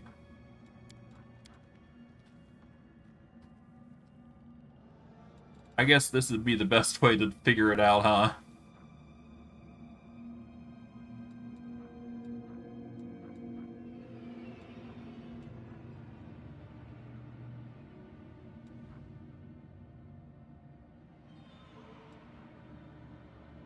Blessed Weapon, Mystic Grace.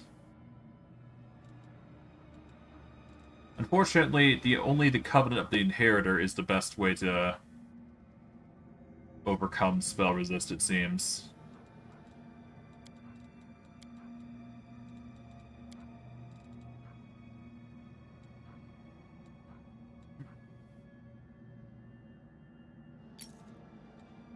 Give myself some initiative. Give Ivu basically the best chances to just engage, I suppose.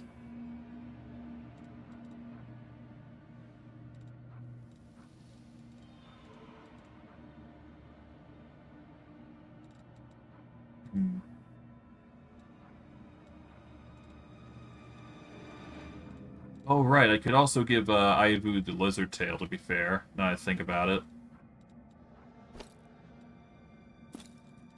I'll give some decent AC. Okay, I guess that'll have to do for now. And we'll give Ivu the Dispel Scrolls.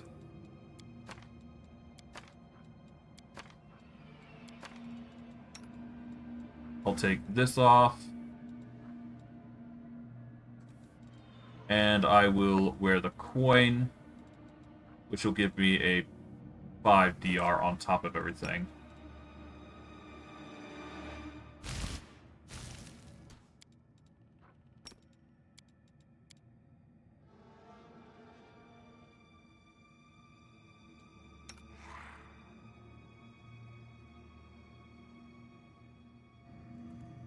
We should. Okay.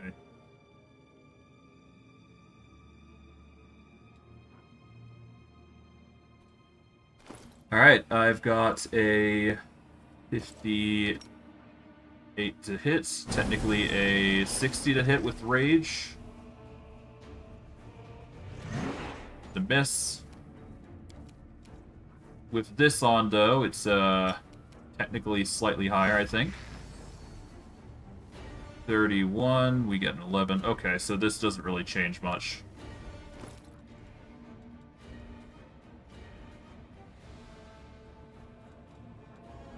Actually, I do want to load to see if Ivu can wear cloaks, because that would change things, wouldn't it? If Ivu can wear cloaks, then we can actually get Ivu to cast with a +4. I do think Ivu can wear cloaks, but I'm not 100% certain. Let me see. Ivu can indeed wear cloaks, so that is a viable option.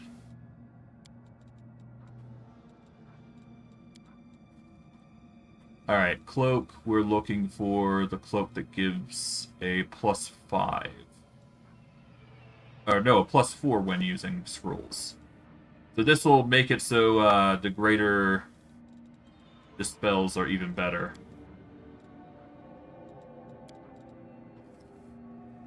Okay.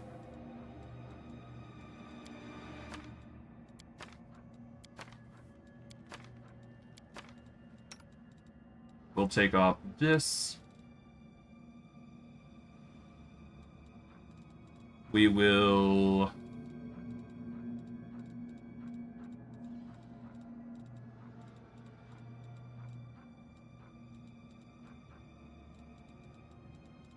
Where's my dragon? I guess I'll equip him, because there's no reason to not. I don't know where he is, so I'm not even gonna try. Let's just save. I don't really care about the DR, so let's just ignore it. It's only a minute, right? So...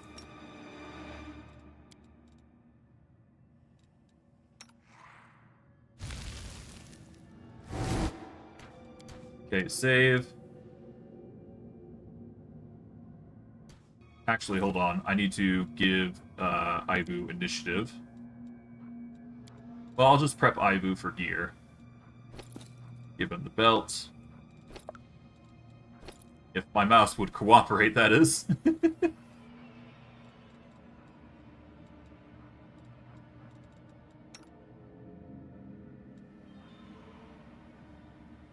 I am going to need more damage reduction. I think that's going to be evident. So I'll quickly polymorph out.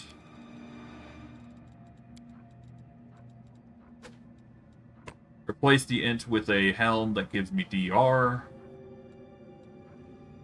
We don't need the gloves of the resourceful magus because we can't really increase the amount of times we use it, so no point in using those gloves. So let's see what we got.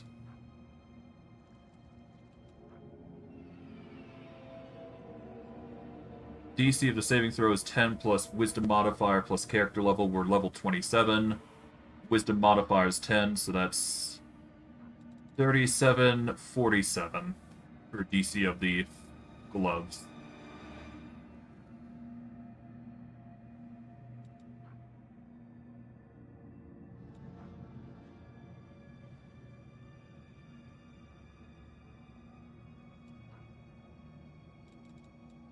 Well, it's extra damage, so I guess that'd be the way to go, wouldn't it? It's better than the current gloves that we got. What else? Let's go by type in descending order.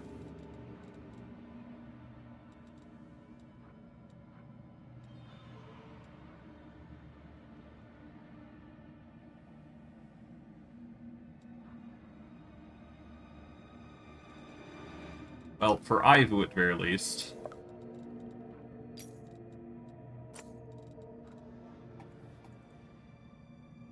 Apologies, I just need to click to clear it out. There we go.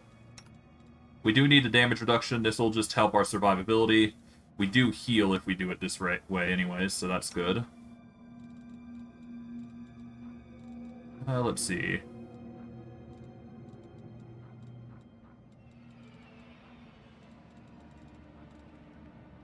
We can wear bracers. I guess +6 bracers of armor would be the best way to go.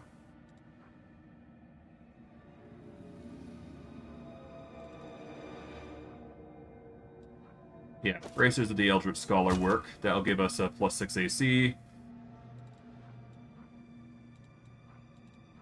What else? I guess gloves.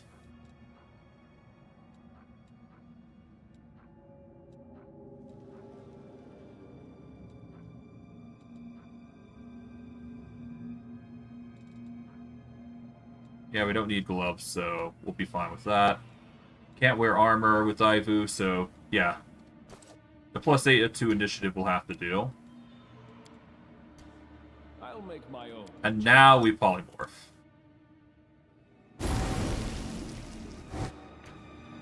I'm just being very picky with my resources here, it seems, so it's fine. Alright, now we charge. There we go. It's a whiff, but that's fine. Now, if I did it right, that is a... Yep, that's a way better chance. That is a 15. So that's a 20% chance, which is arguably way better. Okay, I guess you're just gonna go for Ivu, which is perfectly fine, I guess. I'd rather you not go for Ivu, though.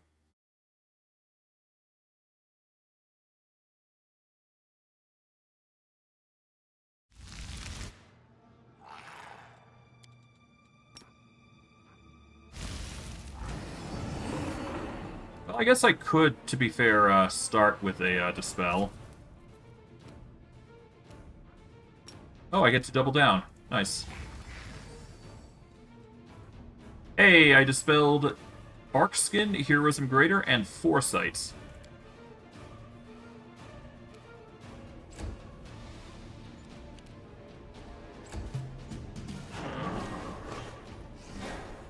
Oh, okay. So, what's your current AC? You're 71 with a 59. That's not bad.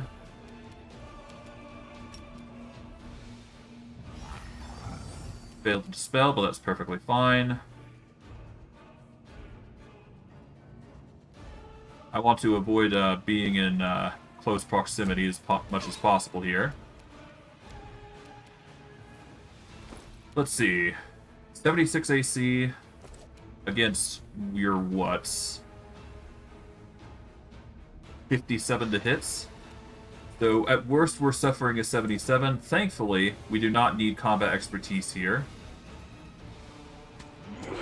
So yeah, we can just wail on him like this. And I won't complain. Hey.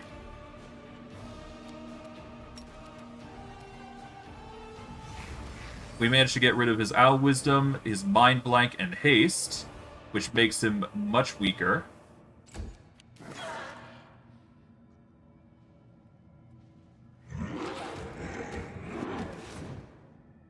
There we go. Tries to get hits in, 17. Failed to dispel, but that's perfectly fine, because I'm doing enough damage that I don't really need to worry. Yeah, we're getting way good hits in. We'll be fine. But yeah, this needed to be done because he's become an easier target now. So...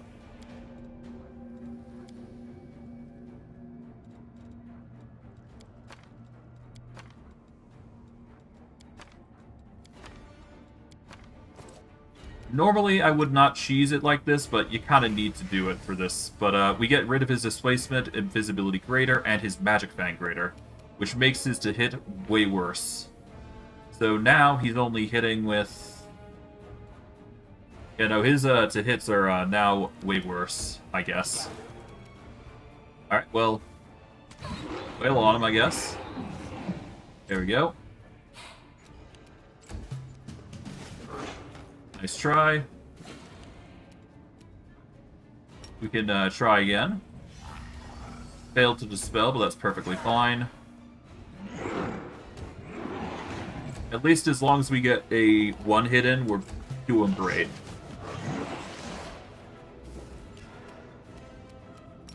Okay. Another fail, but that's perfectly fine. Hey. Tried his utmost, but it's no avail, which is good. No dispel. That's fine. I did not mean to do that, I just accidentally skipped the turn.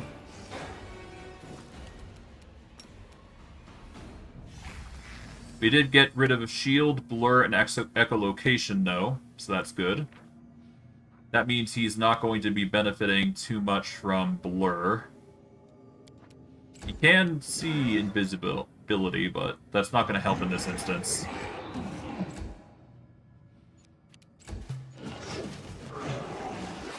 The echolocation does certainly make it harder on him, though.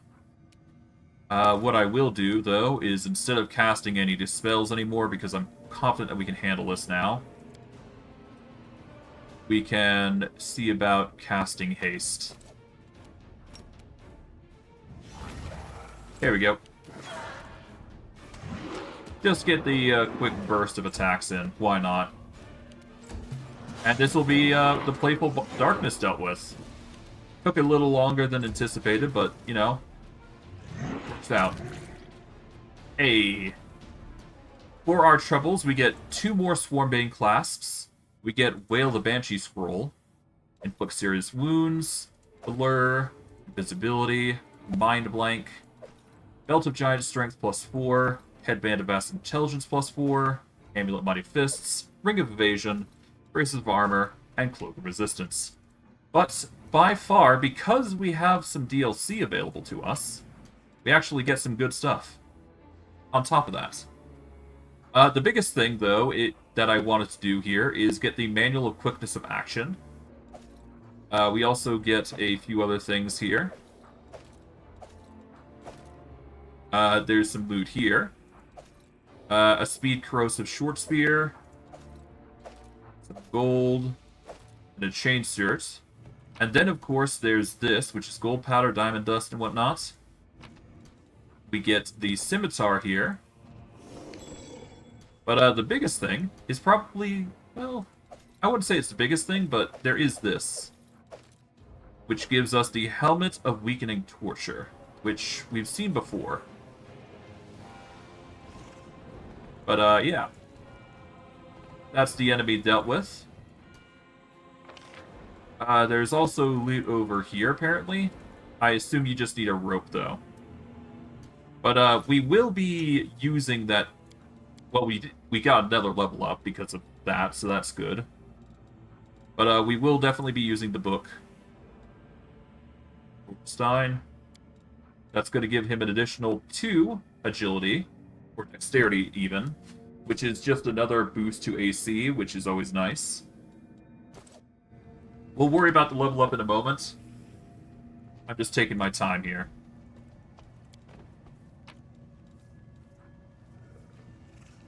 We'll just take that rope. Technically, we could use the rope to go back and whatnot, but there's no need. The Playful Darkness is the only thing we opted to abandon during our excavation here. So now that we've dealt with the individual, we don't need to worry about it. But yeah, Dispel Magic is always going to be a vital source of power in these sorts of games. Or at the very least, very good in this particular instance. Because there is a few enemies that are just near impossible to take out. Even on a simple difficulty. Kind of unfortunate, but that's just the reality of things. But yeah, let's exit to the Nexus. We've done our job. Now it's only a matter of time. Also, I completely forgot about this, but last stream, we did manage to get something for the Queen, now that I recall. I forget what it's called. I think it's called Life Vim.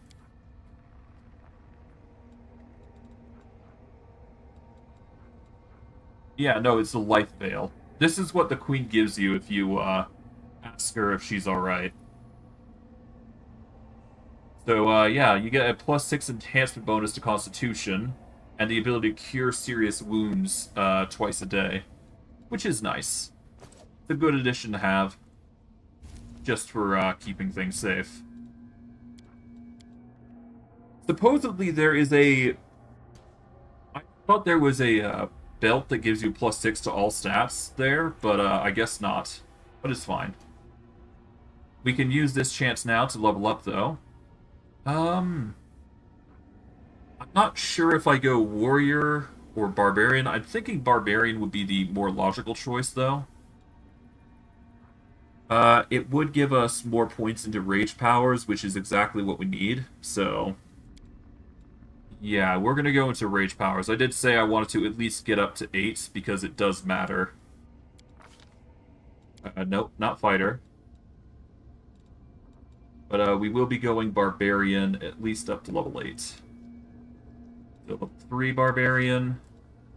We get another stat, so now we get to choose what we get there. We've already got 20 in dexterity and wisdom. We don't need anything into int, con, or anything else really.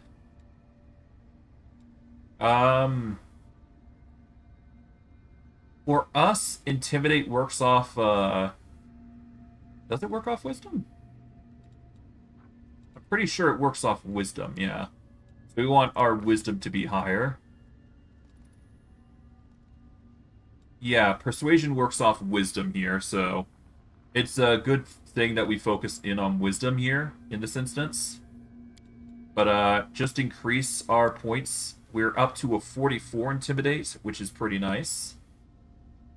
As for points, we want to invest as much as we can into our athletics here, so we're gonna start boosting that up if we can. But we do get Uncanny Dodge, which is... Hold on, I need to check just to be sure, because... No, we already have Uncanny Dodge. Well, still, we do want this result, because while we do not get a feat, we still do gain the bonus to Danger Sense, which is a nice little addition, and a number of other things, so... Can't really complain. It's a Barbarian level.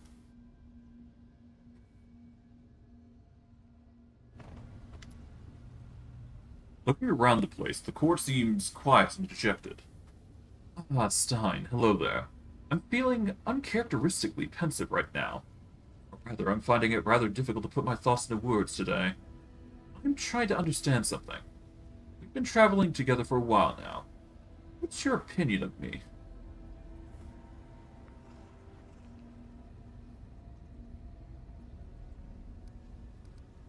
Well, you don't let anyone get close. There might be a good reason for that, but you can always count on me if you ever need any kind of support. Darren's eyes widen in shock as he looks at you with bewilderment. Then he smiles. Have you any idea how terribly inspid you sound? Throw in some extra nonsense like you can confide in me, and I'll be adamant that you were raised by a couple of trite playwrights who put you to sleep by reading their boring scribblings on a working of the heart. Fine. You know why I asked you that? Because the answer to that question, what do you think about me, usually reveals more about that one doing the answering than the one doing the asking. I've got you thinking. Let's proceed with the usual small talk. You want to talk about your past? I've been thinking a lot about what happened since our visit to Heaven's Edge. Darren's face grows grim. I don't like discussing unpleasant things. You seem to be quite capable of having fun, so why are you... I don't even know what you're trying to achieve here. Suppose you can always ask, and I'll decide whether I want to answer or not.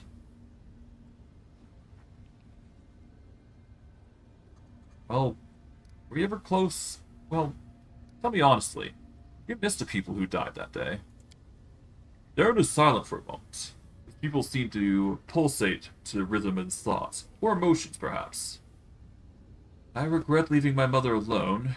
She deserved a better death than that. They confined her to a room so that she wouldn't infect those who still believed they could avoid the illness and... Oh, I forgot you didn't know. Alright, that's enough. Let me be blunt. I don't care about my so-called kin at all. People die every day, and none of those people were my friends. They are dead, and I am alive and able to enjoy life to the fullest. Besides, there are many things far worse than death. Were you ever close to your mother? Perhaps. Maybe. My mother loved me, and I loved her, even though I was a thorn in her side. How can you truly be close to your parents when you're just an arrogant whelp? At least I was lucky enough to have a real mother instead of a countess mother. Aristocratic parents often see their children as valuable investments and vessels for all their ambitions. I see. Let's see. Let's save here. And keep going.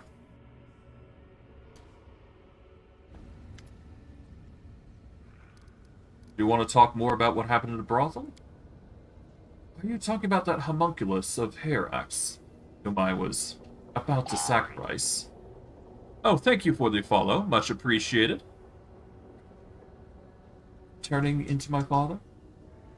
Camellia looks around, haunted.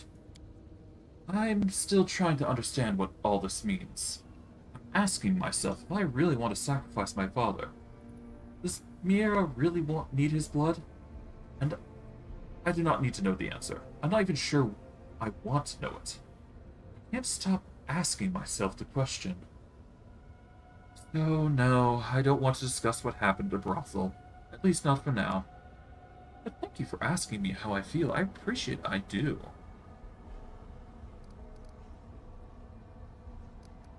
Okay. Hello, Trevor. The man tenses at your approach, his fists clenching instinctively, but then he recognizes you and relaxes slightly, giving you a nod. Commander. Sorry. I can't get used to being free. I expect enemies around every corner, and I jump at every shadow. Why do they call you the Dire One? The very sound of the name makes the former gladiator flinch as if from a blow. He shakes his head empathically. No.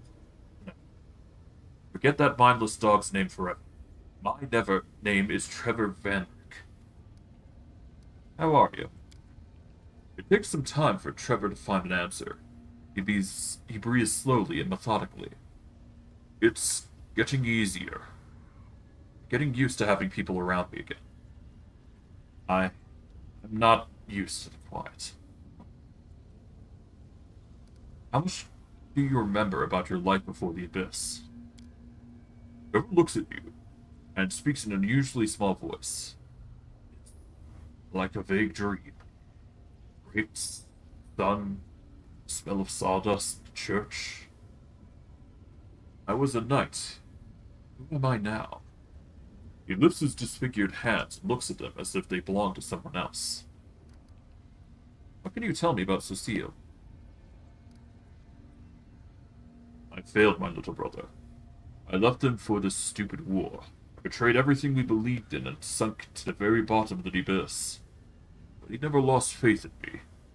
I don't know how, but he managed to pull me out of there. I'm not going to be saying this.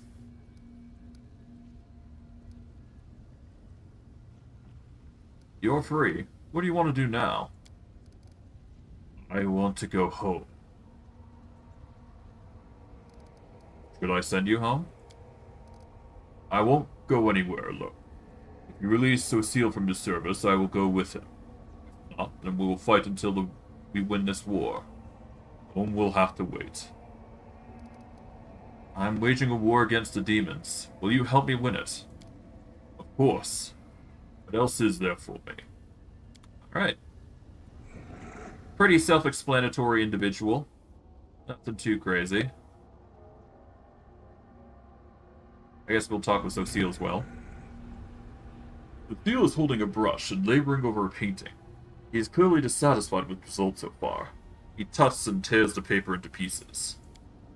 You notice a wounded knight with a gaunt face wearing dirty, crumpled armor, holding a broken sword in one hand. He leans on a punctuated shield with his another one. That was Trevor now. I don't know if he's ever going to be the same. It seems unlikely. Sometimes he screams in his sleep. Sometimes he sits for a long time, staring straight ahead at nothing. I pray to the goddess, asking her to ease his suffering, but still it's him, my brother, alive, albeit wounded in body and soul.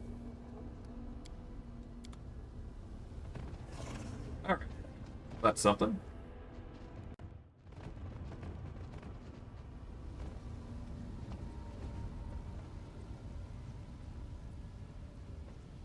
Okay, guess we save here, talk with Sela next. I think there isn't much to say here. How are you? Ellen's wedding didn't go exactly as planned. It doesn't matter how I am. I can't stop thinking about everyone who suffered.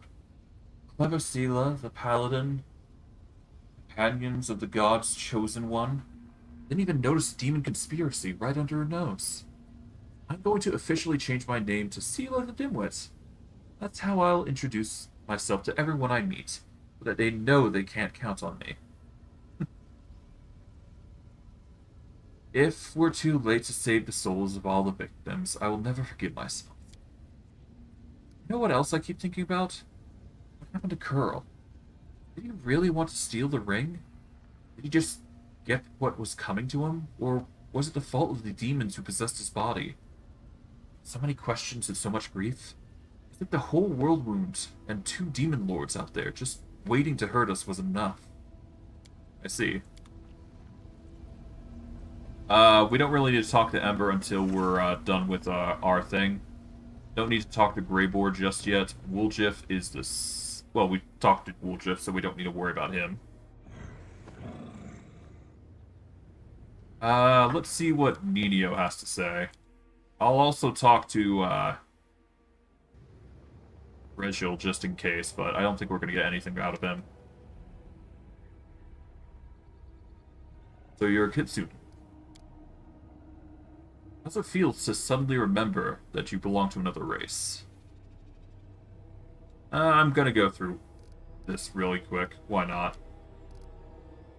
Check out this mask I found. There's writing on the inside. Neo snatches the mask in your hand and examines it from any angle. It looks like an average mask. Smells like mold, tastes like... ugh. Disgusting. The eye holes are... She puts the mask on and looks through it. Utterly remarkable. And yet I sense some hidden magic in this mask. I bet my encyclopedia that it must be the answer to one of the riddles of those statues in the Nameless Ruins.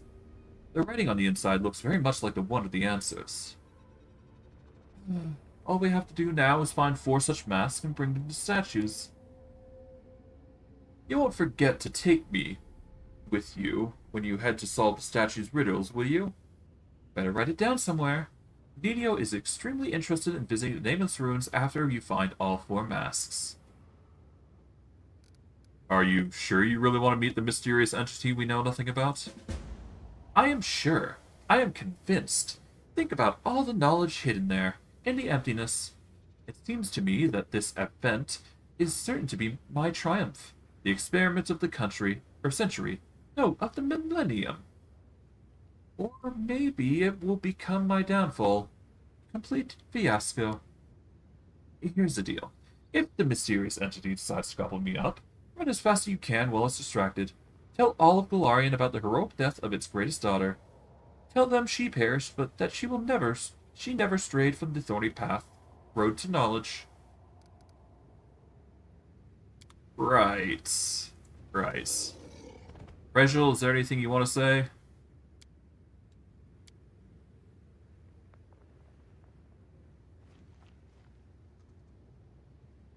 I appreciate your honesty. Well, yeah, let's go with it. I appreciate your honesty.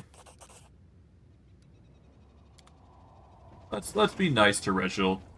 Dude's as grim as he is serious about the crusade, so why not be nice? Oberg has nothing to say. Lon I've already talked with. Arushale needs some time to think. And I guess that leaves this man over here, doesn't it? Hello. I hope your body and mind are in good health, champion. What happened during the last battle when you helped me? Were you wounded? Worse than that, champion. I was cursed. My own enemy found a way to strike me down.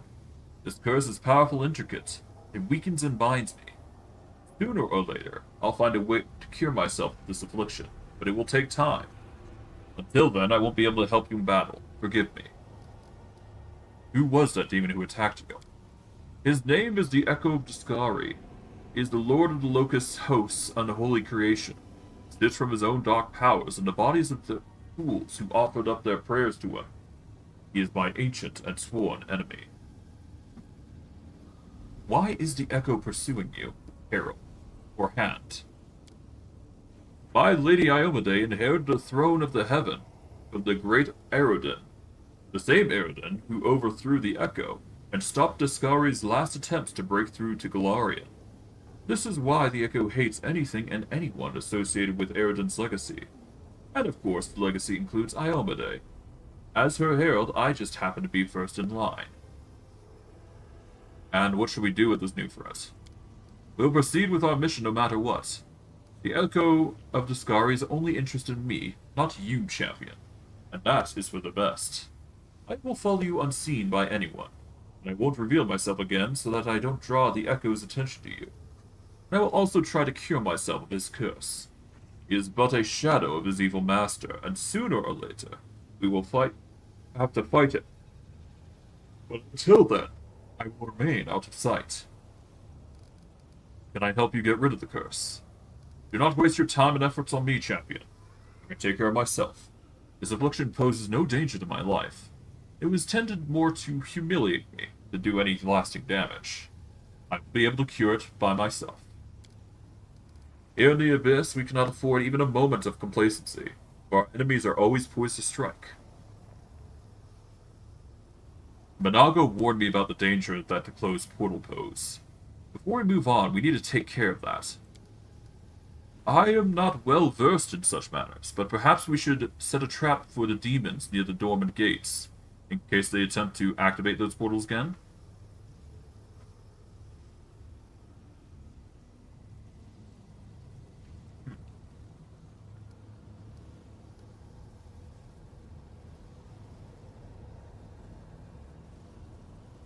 What is our next step? The Lady in Shadow addressed you and invited you to her palace for an audience. My advice to anyone else would be to run as fast as you can, for all that awaits you there is death, or the corruption of your spirits. But now we have no choice, so go there, meet this fiend face to face, and try to glean something about Hepsimir's whereabouts. How well known am I among the deserts of Lucianera? Nocticular herself has noticed you. The rest of the city has heard of you long before that. What do you think of the one you call the Champion of Golarion? My trust in you is as strong as the day we first met. Stronger, even. Your deeds prove it. It is no coincidence that we have all placed our hopes in you. Let's see. I have a question about our mission. What can you tell me about the Abyss and the demons in general? Well... No, I don't need to ask anything. I have to go. Thank you, Hand of the Inheritor, for enlightening me a little bit. Alright. Let's go do some more missions before, I just idle by a little bit more. For our tasks, let's see. I guess we need to arrange the meeting with Ember. We don't need that yet. Arushale needs time to think. We need to visit Wildis' mansion with Greybor, so we're going to go do that. We will be going to 10,000 Delights, because that gets us to the higher echelon. And technically I can teleport and go do that real quick. It's just a question of what I do, right? Because there is the, I believe there is a quest that we can do. I just haven't done it yet. But we do have the teleport, so we can actually go and handle that real quick. Where is... Okay, 1 second. Vexelia's mansion, that's it. 1 second.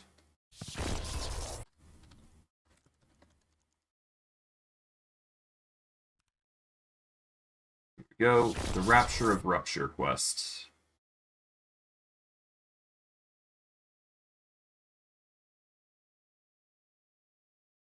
I could just attack her and end the crest right away. That's boring.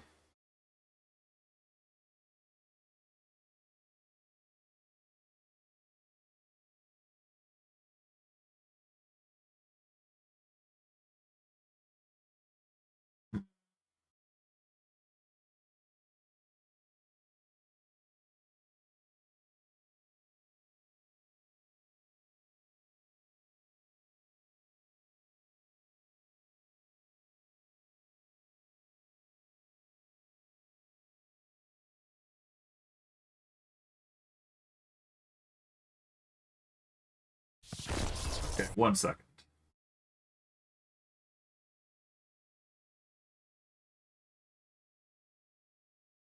Okay, so I can get that.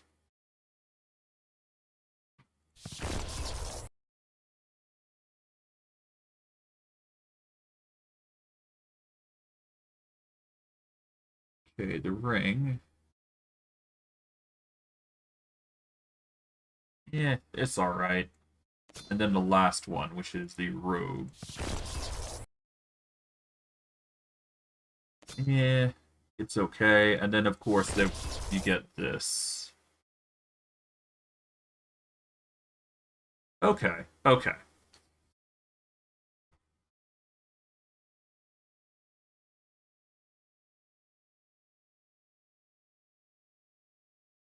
If you have several ability scores that qualify, then you get a bonus to each one of them. Ooh, okay.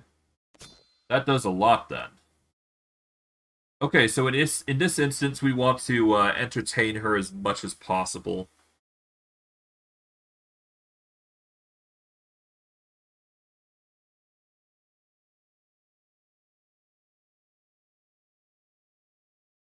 Alright, so we're gonna actually do Vexelia's quest first. Because I can actually do that relatively easily. So we're gonna do that and handle it real quick. Shouldn't be all that hard to do.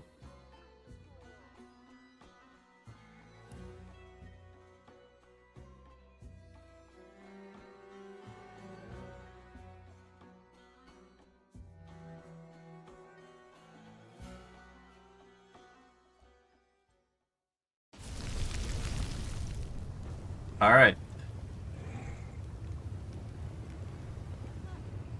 So, in order for us to do this quest line, we have to go into here, I believe. So we're gonna go do that. The Rapture of Rupture. I seek Lady Vexelia's patronage and would like to enter. Welcome to the Rapture of Rupture, esteemed sir. Lady Vexelia will be notified of your arrival right away. But we should amuse her in this instance because we will actually get something really good if we do so. It is worth the effort, even if it is a little bit annoying.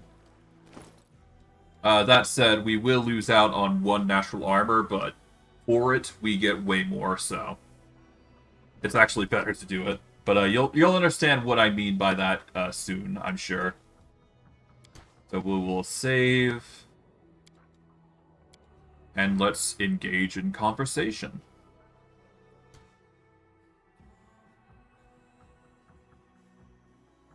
We do have a +5, I believe, because of food, right? Yeah, the Lucky Ham sandwich with the roll twice for the better result.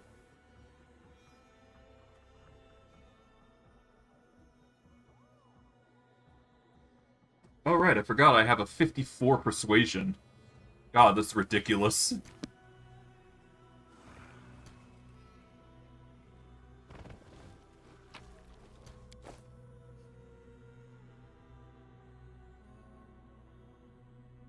Oh, hello, Jerebeth.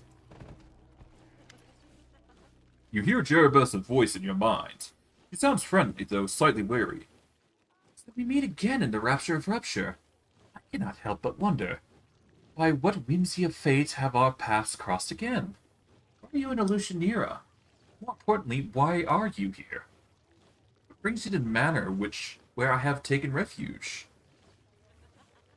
What are you doing here? Enjoying the benefits of my newfound friendship with Alexia. I've become her servant and companion. She has given me all the protection and privileges afforded to her inner circle. She loves original and innovative forms of entertainment. And you know how good I am at entertaining demons.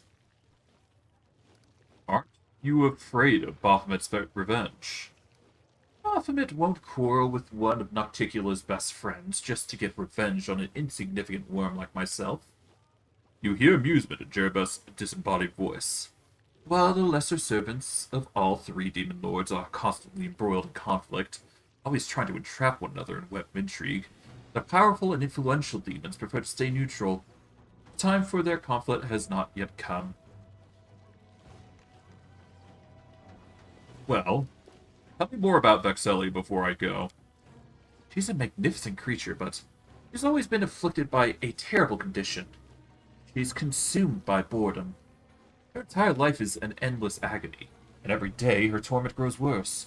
Her efforts to elude this terrible condition are always short-lived and unsuccessful. If Vexelli was not beheaded by such insatiable curiosity, and if her moods and taste did not change so quickly, she could have been even more powerful than she is now. It is possible that Vexelia could have been a worthy rival to Nocticula's several millennia ago. Might even have claimed a throne now that belongs to Our Lady in Shadow. Of course, it is also possible that after 3 days in power, she might have found her new status as Demon Lord to be excruciatingly boring, and no longer desirable. Well, I'd like to gain Vexelia's patronage. That is a wise course of action. Vexelia is one of the most powerful patrons you could have in the Lucianira. However, she is also one of the most dangerous creatures you will meet in the city. Don't let her let your guard down, not even for a second. Don't let her refined manners and civilized demeanor fool you either. It's just a mask, a momentary whim. Vexelia's true nature is well known in the Abyss. It is far less restrained, much more violent. Right now she's tired of fury and conquest, but she could change at any moment. Beware of her boredom and do not let her lose interest in you. Alright.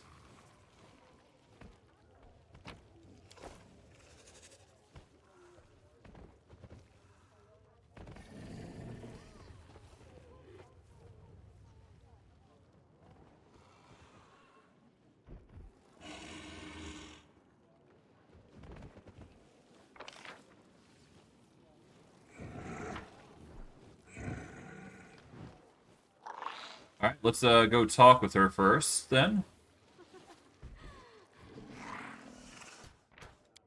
I'll save just to be certain that we're good, and then we'll go. I don't know. Well, actually, no, before that, there's one thing that we can do, actually. I don't think this is actually feasible, but I think I'll give it a shot anyways. Yeah, there's a few secret things here.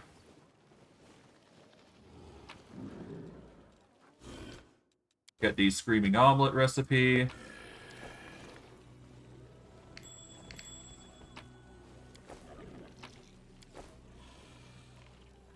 Pick the lock.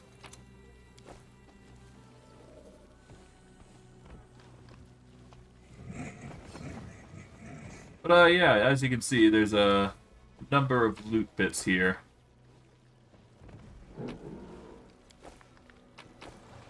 We also get these boots, which is the Forest Tracker boots.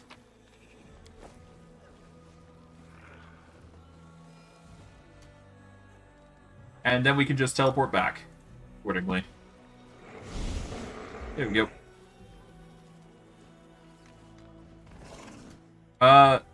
But yes, no, the Forest Tracker boots. You get a competence bonus on lore nature checks, and you get your animal companions get a plus 20 bonus to match some hit points. A nice little addition, to say the least. A welcome one as well. The demon that comes to greet you has blonde hair and is wearing a modest but elegant dress. She seems surprisingly friendly. Her soft voice and impeccable manners seem out of place in a city where extreme passions and boundless indulgence prevail over temperance and moderation. A new guest has arrived. How exciting! A mortal from Galarian, if my eyes do not deceive me. What brings you at my manor? This is all very intriguing. Vexelia, we have clashed and battled many times. Her claws were always stained with the blood of those she killed on the battlefield. Now she looks different. But I am certain that her true nature remains unchanged. She's still violent and dangerous. You must be on your guard, champion.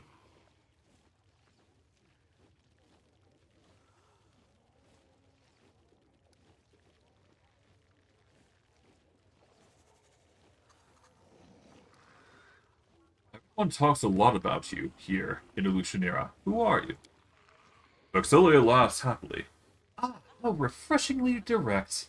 Well, let me tell you a little about myself. My name is Lady Valexia, but it is common for others to add a few epithets before my name. Often something like magnificent or illustrious. I hold considerable influence in the upper city. You could even call it my little queendom. I'm the foremost member of the city's elite, and all the aristocrats of Illusionera acknowledge me as their de facto leader. You might be under the misconception that the city is ruled by Chimera, but Chimera is nothing more than a glorified cleaner, entrusted with the responsibility of tending to the latrines. I, on the other hand, hold sway over the most powerful and influential demons in the city. You see, my dear friend Articula allows me to lead a nobility because I look out for her interests. She knows that I'm loyal, unlike most demons. I do not aspire to power beyond what I already possess.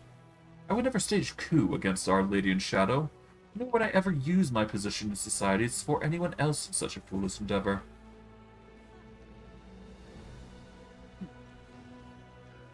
I'd like to get to know you better. I am flattered by your attention. I find your personality intriguing. You know, I take great interest in promising young talent, and I tend to offer my patronage to gifted artists. Unfortunately, many of them turn out to be frauds, unable to keep me entertained for more than a few seconds.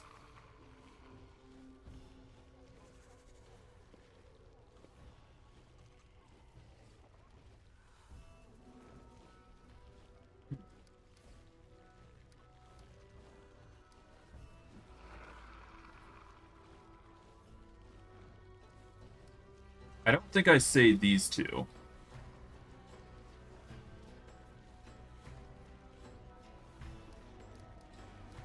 You're not like other demons. Why is that? Time. It's a sample answer, but true. I know a lady is never supposed to reveal her age, but suffice it to say that I'm far older than this city. I can recall the circumstances in which it was founded. During the ages that have passed, I've had time to play various roles. Perhaps if the gods of Galarian are generous and bless you with longevity, we will meet again. But if that does happen, say, 1,000 years from now, I will be completely different. As time passes, I grow bored with each new version of myself. Since boredom is my sworn enemy, I have to reinvent myself to escape its grasp. What made you interested in me? Ah, you're so modest. You're a Galarian warrior, and you're responsible for securing several major victories in the world movement. You have the courage to descend into the abyss, and now you've chosen to pay me a visit. Moreover, you're not here to wave a sword in my face, but have a nice conversation. Be honest. If you were me, wouldn't you be intrigued? You're very powerful, aren't you? It's true my name carries a certain degree of prestige here in Illusionera. My advice, based on millennia of experience, can be truly valuable, and my adventurous life has allowed me to acquire extensive connections, as well as an impressive collection of powerful curiosities. Now, really, just listen to me, talking your ear off like a market seller. Are you skilled in the magic of enchantments? Yes, that's one of my many talents. A life that spans thousands of years can be a challenge even to most lively and curious of minds. I'm always looking for something new and exciting to do. I've studied many strange subjects. I take particular interest in anything bizarre or unusual. And why do you like to support young talent? I could have told you that I'm driven by pure altruism and a desire to perform good deeds, and you would have thought me the kindest and most noble of demons. But the truth is that I'm easily bored. By attracting the young and the gifted, I can discover something new every day. They keep me entertained. To be honest, they add to my prestige. I like making new friends, and with my help, those friends can become very influential indeed. And it's pretty obvious what happens to those who fail to interest her, so... Well, I guess I can still ask her. What happens to those who fail to interest you? Vexelia looks at you uncomprehendingly for several moments, then bursts into a peal of musical laughter. Oh, so you've heard of those ridiculous rumors. Don't pay attention to them. They're so boring. Whoever invented them have no imagination. I've heard rumors that I kill them and I keep them in my dungeons, even just imagine that I do something bad to them until they drop dead of exhaustion. It's all an extraordinary load of rubbish. I haven't done anything like that. At least a couple of millennia. Thanks for the answers.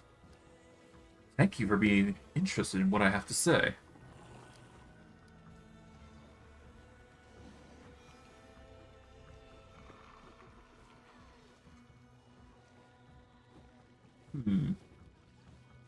Now, I could compliment her, or I could be cocky about it, and I think she'd find this more interesting. I'm the commander of the Crusaders of Golarion, a famous warrior known by my amazing powers. I seek the honor of your attention and the pleasure of your insemitable company. Vexelia answers politely, but with not much...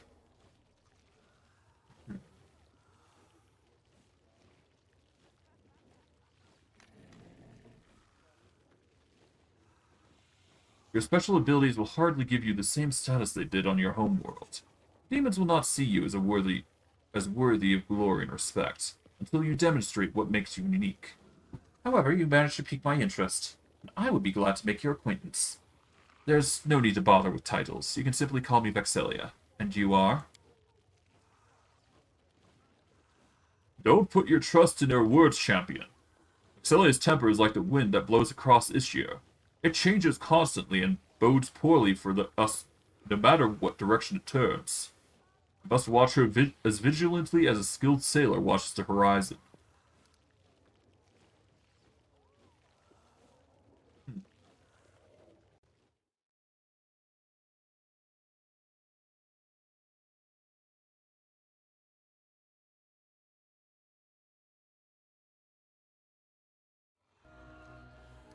You may call me Stein. Stein. What an unusual name. Certainly not keeping in the spirit of the Abyss, but I like it. You know, Stein, I have a proposal for you. Let's pick a place that's nice and romantic and go on an innocent little date together. It'll be a chance for us to get to know one another. How about the Battle Bliss? It offers simple, spirited entertainment. It'll be a good place for us to talk undisturbed. No one will notice us because they will be too busy watching the fights in the pits. We can have a nice conversation and learn more about one another. I'll be waiting for you at the arena. I hope you'll accept my invitation. I will be very disappointed if you deny me the entertainment of your company. Vexelia gives you an admiring smile and adds, After all, you are the champion.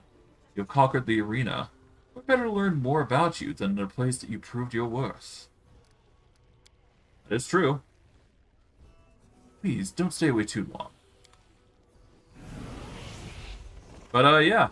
We're gonna start helping her out. Well, we will start by doing her quest line. At least a little bit.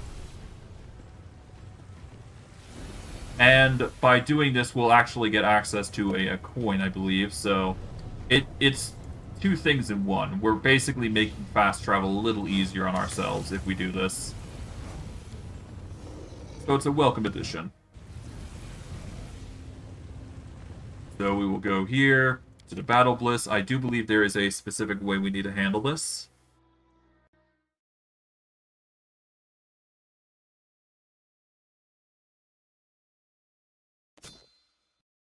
Okay, hold on.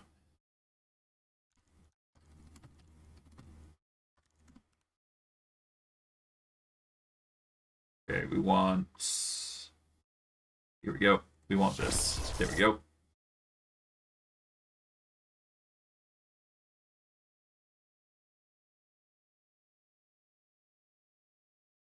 Okay, we've already done that, so...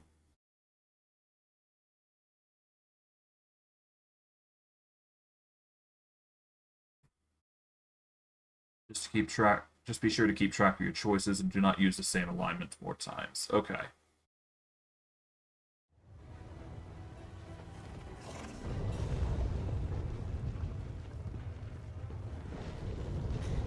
Alright, come on. Here we go. To the Battle Bliss Arena we go. I just had to check something real quick to see what's what.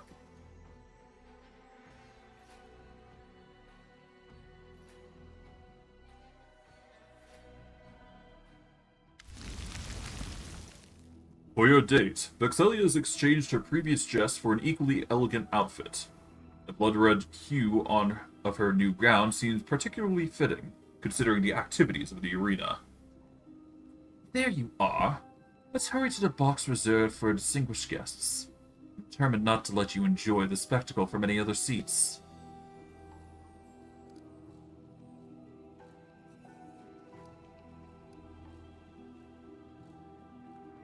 You've chosen an interesting location for our date.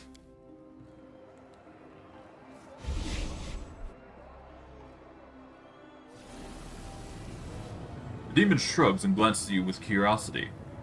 Why not? Of course the gladiator fights are a lowbrow, primitive form of entertainment, but they do quicken the pulse, do they not?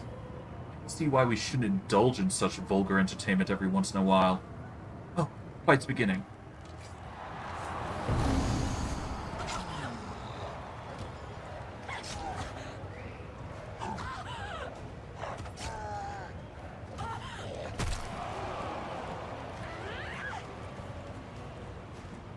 A fierce battle unfolds in the arena. The bloody freak surges forward, launching into a brutal attack against Ansem.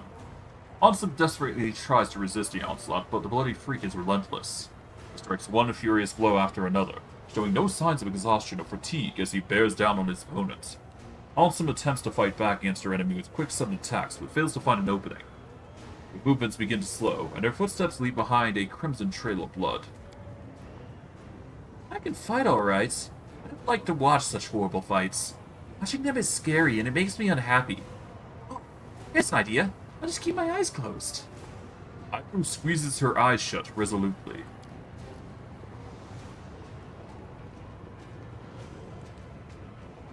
Vexelia observes you closely. Her eyes sparkle with lively curiosity, and you are forced to turn your attention away from the fight as she asks. Slavery is the cornerstone of our life in the Abyss. The gladiator fights are a popular source of entertainment. How are such shows perceived on your homeland of Golarion? What's your view on slavery?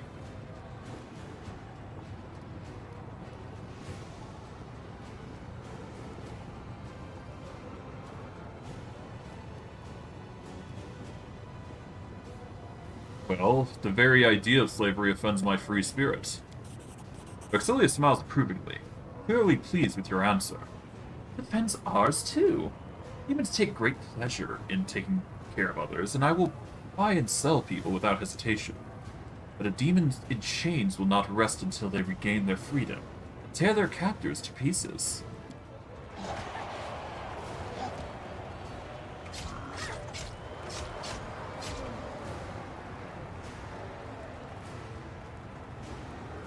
With a vicious growl, the bloody freak hurls himself recklessly at his rival, who appears to be exhausted from her wounds. Ansem was merely feigning weakness. She dodges at the last moment and strikes a resounding blow. Blood gushes from the demon's wound, and his growl of rage gives way to a howl of desperation. Vexelia glances disinterestedly in the arena, then returns her attention to you. You're clearly more interested in the conversation than watching the fight. Nevertheless, even Galarians who are not enslaved are often forced to fight by those in authority. Yet they still charge into battle with as much zeal as those two gladiators down in the arena. So tell me, what gives them the motivation to fight? What do they hope to achieve?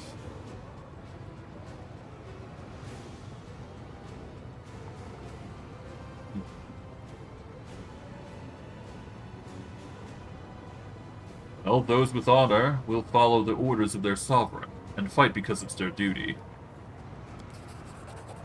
The demon muses thoughtfully.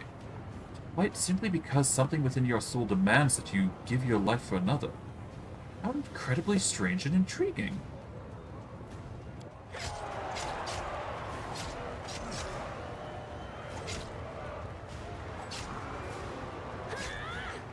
Altham, no longer putting up a pretense of weakness, advances against the bloody freak, dealing him several painful blows. He strikes with precision, drawing blood but never dealing a fatal blow. Yawning goes wild as Altham toys with her opponent, and a spell of blood hangs heavy in the air. There is no doubt that the merciless symphonies of violence being played out in the arena will soon reach its deadly crescendo.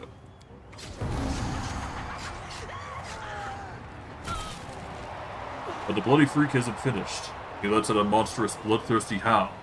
It reverberates around the arena as he channels his powerful rage into one last brutal attack.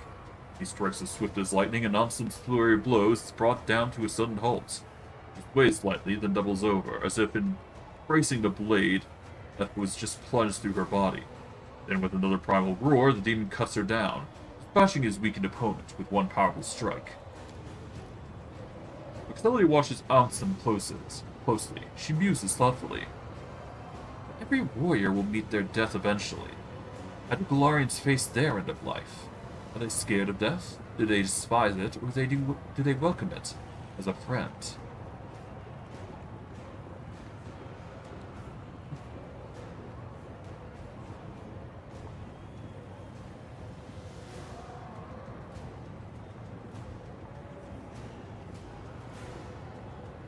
All the memories of the deceased lived on through their deeds.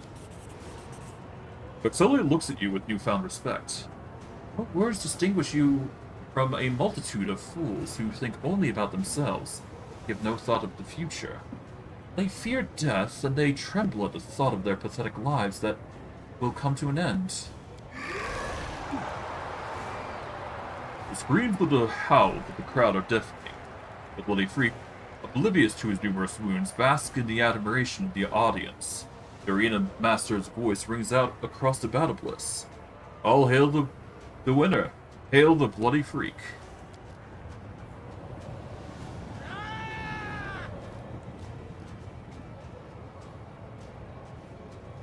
Heptamira rises from her place and announces loudly, I want this bloodthirsty fighter to be my servant. From now on, he is my slave, and anyone insolent enough to object will face my wrath.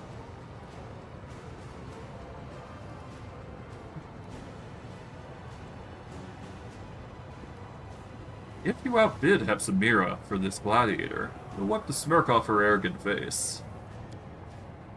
Vexelia averts her gaze, but fails to hide her mischievous smile. What a positively delightful idea. I can't resist. How would you do to me? You've discovered my weakness. Only moments ago, Heptamira commanded the attention of the entire audience as she boasted about her power. However, when Vexelia rises to her seat, all eyes turn towards the succubus. I dare to challenge the claim of the most esteemed Heptamira. Touched by this fighter's tenacity, he's found a way into my heart, and I wish to make him my bodyguard. If anyone dares to argue against my right to make such a claim, they can't say it to my face. Well, damn. The arena master glances cautiously at Heptamira, then turns to Vexelia, who gives her a respectful nod. The crowd erupts into cheers and shouts, clearly enjoying the public humiliation of Baphomet's daughter. Heptamira bellows and utters wild curses, and the sound of her wrath shakes the arena. But Vexelia ignores her threats with a look of magnificent disdain and gives you a sly smile. This was so exciting. I enjoyed our time together here at the arena. However, I cannot resist the urge to appear with you somewhere in high society. I'm sure you wouldn't say no to attending a private reception with me at the Harm of Ardent Dreams. Shamira has prepared something special for her guests. Very much like you to experience it with me. I shall wait for you at the Harm of Ardent Dreams. You must really come. I simply won't take no for an answer. Auxilia suddenly pauses as she's about to leave. She turns towards you and with a look of gentle reproach. You should have reminded me. I nearly forgot. After such a wonderful time together, you must become a regular guest. I insist. Please, accept this little gift as a reminder that the doors of my manor are always open to you. This coin is a key to the teleportation arch located in the upper city. I would not normally give something like this to my ordinary guests, but there's nothing ordinary about you, is there?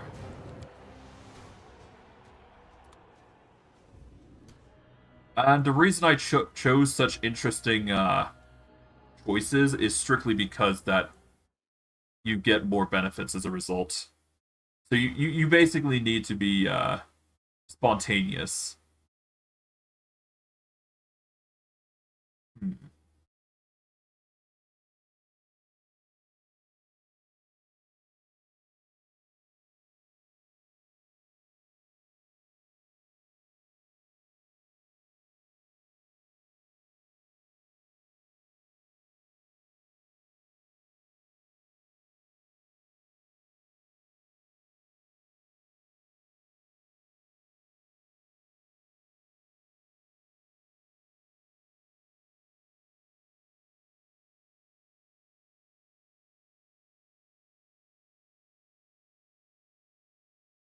Hmm. All right.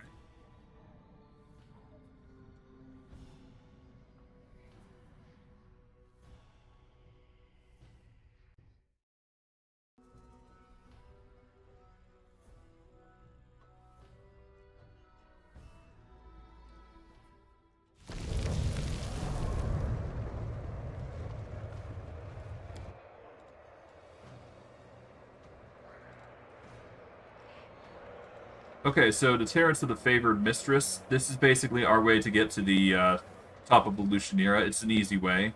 But we're going to go to the Harm of Ardent Dreams. That's going to be where we need to go. But we did need that coin anyway, so it was a good thing that we did it, so. Kind of needed to do that just for our own sake.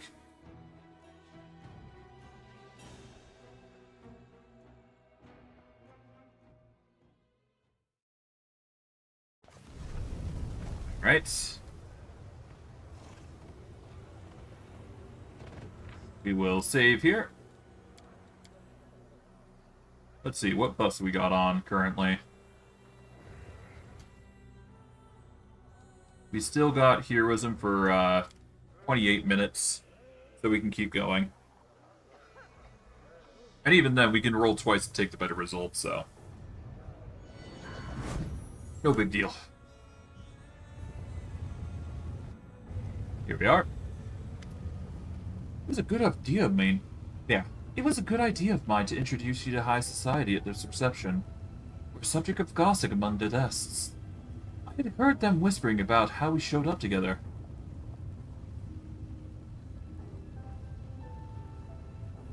Shall I entertain you with some conversation? Vexelia nods with mock solemnity. You have my permission.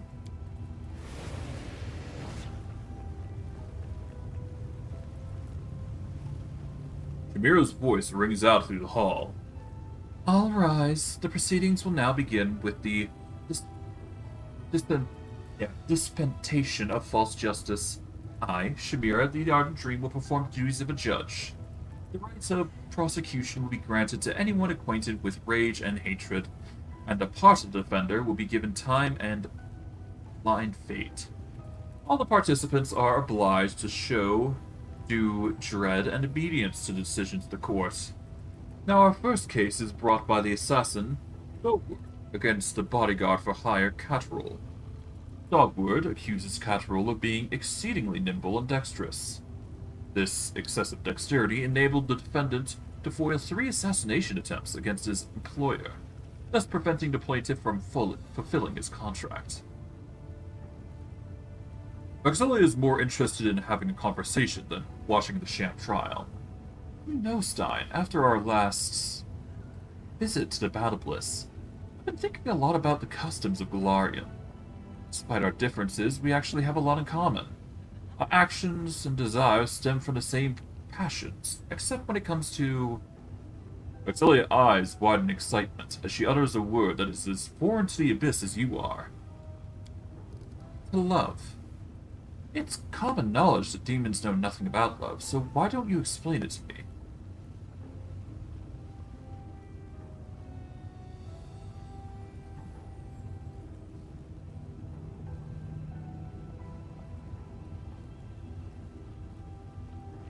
It's a pure and uplifting feeling in your soul that cleanses your heart of all burdens and pains. Auxilia stares at you with wide eyes as she repeats your words. Pure and uplifting feeling. Intriguing and how unfamiliar. Our passions are tempestuous, and our feelings stem from the darkest depth of our souls, but you say this feeling is pure. Fascinating. Growling with rage, Catroll, the bodyguard, has his head chopped off with a giant axe, for being too good at his job. The crowd roars at its approval, and the beaming plaintiff counts his coins. Is it not true that love restricts freedom, and that its harsh restraints can sometimes lead to cruel evil deeds? Does not love force people to act contradictory to their desires and subordinate them to the object of their affection? Do not even most loving souls feel occasional regret about trading away their freedom for love? Have the most terrible betrayals been committed for the sake of love? Does unrequited love cause mortals to commit suicide? Well, that's big. And isn't rejection the reason they often resort to violence and other terrible crimes? I'm most curious to hear your answers to these questions.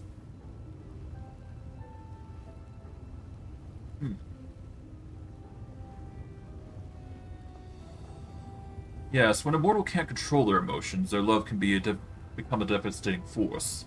That's why the feelings and emotions of the heart may be governed by the logic and reason of the mind. The demon looks at you more closely. You speak of love as if it were a weapon. A true warrior respects their blade because it's capable of cutting down enemies, and careless owners alike. You treat love as carefully as you would a sword. The execution has an audience in uproar. The demons howl their approval, and Shamira has to raise her voice to be heard above the noise. Next, we will hear the case of Barsa the Nosecutter. He attacked 2 of Elutioneer's visitors from the Nether Plane, even though the Great Nocticula made it clear that they were under her protection. Barsa the Nosecutter tracked down his victims in the upper city and killed them with his glaive. Then he robbed them and cut off their tongues and noses.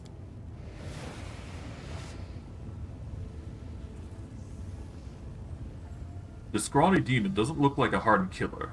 He writhes in his shackles, yelling hysterically, I'm not Foster the Nosecutter.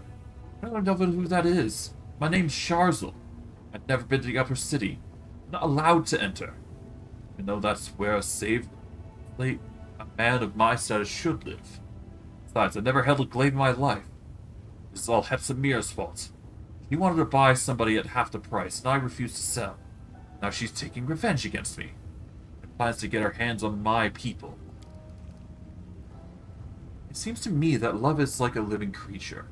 Sometimes it behaves one way, and at other times another way. It is contradictory and inconsistent. It leads to both good and bad outcomes. Like every living creature, it's bound to die eventually. After all, every love, no matter how strong, is doomed to die. Is that not so? Oh, 1 second. Seems my game might have crashed by accident. That's not good.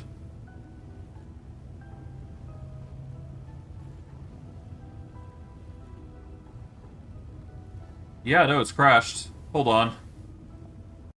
I'm gonna have to close the game. One moment. I will just reload the game. Just give me a hot moment. That's, where is it? Okay, one moment. It seems Steam itself has shut down, which is weird. Ah, because an update's going on. Okay, lovely. Well, give it a moment. Gotta sort this out real quick. Not sure why Steam had to do that, but whatever.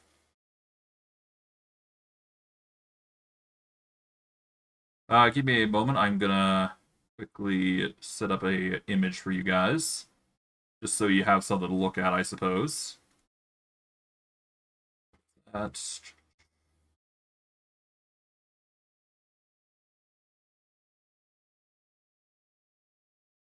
There we go. You guys can look at that while the game is loading itself.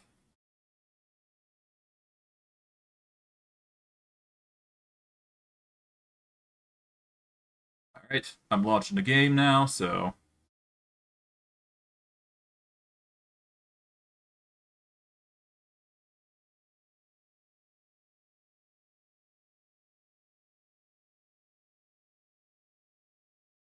Now, I do believe this will work.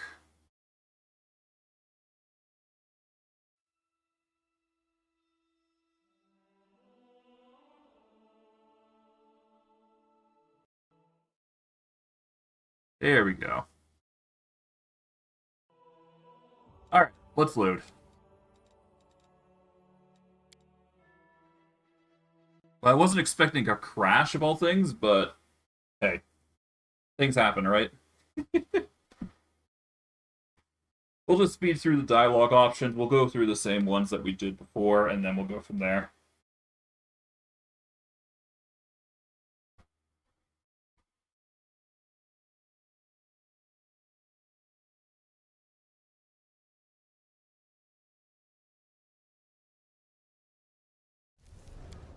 Alright, into the harm of our dreams, and let's quickly go through this.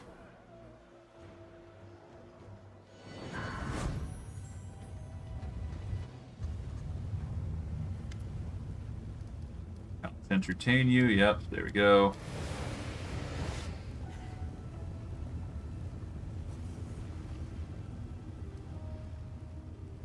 Pure and uplifting feeling. And then we got the second option. Control our emotions, yep, there we go.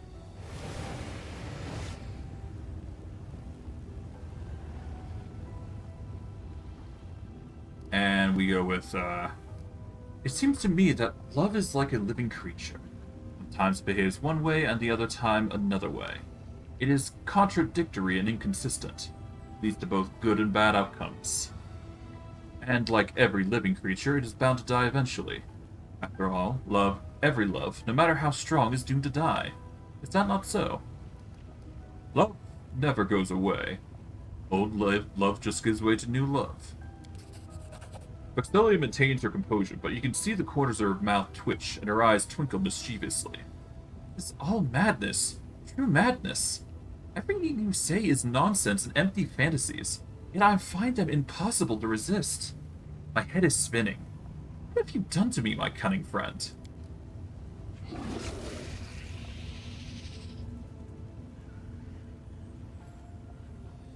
Shamira's shouts to be heard above the screams of Barca the Nosecutter. The court finds the evidence of the indicated person's innocence to be quite convincing. However, false justice requires every sin be punished. So therefore, I hereby declare this demon is Barca the Nosecutter, and he shall be executed without further ado.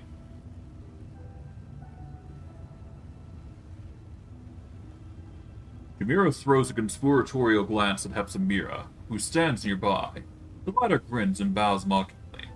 Shamira announces loudly, "The last crime for today is the most harmful and treacherous."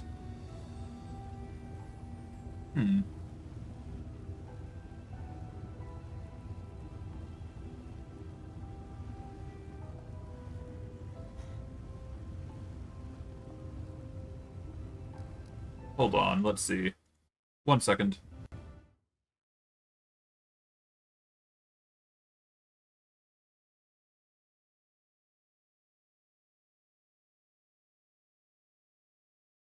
I guess it doesn't really matter. Let's listen to Shamira attentively. The crime... Oh. The crime of sinful mercy. And the offense was further aggravated by an attempt at self-sacrifice. A tiefling is brought forward in chains. Shamira glares furiously at the bloody-beaten figure. The mortal who stands before you is a descendant of Sharzal, a man who died recently. A week ago, this tiefling was offered a chance to be an accomplice in the murder of his progenitor, Sharzal, in exchange for a portion of Sharzal's holdings.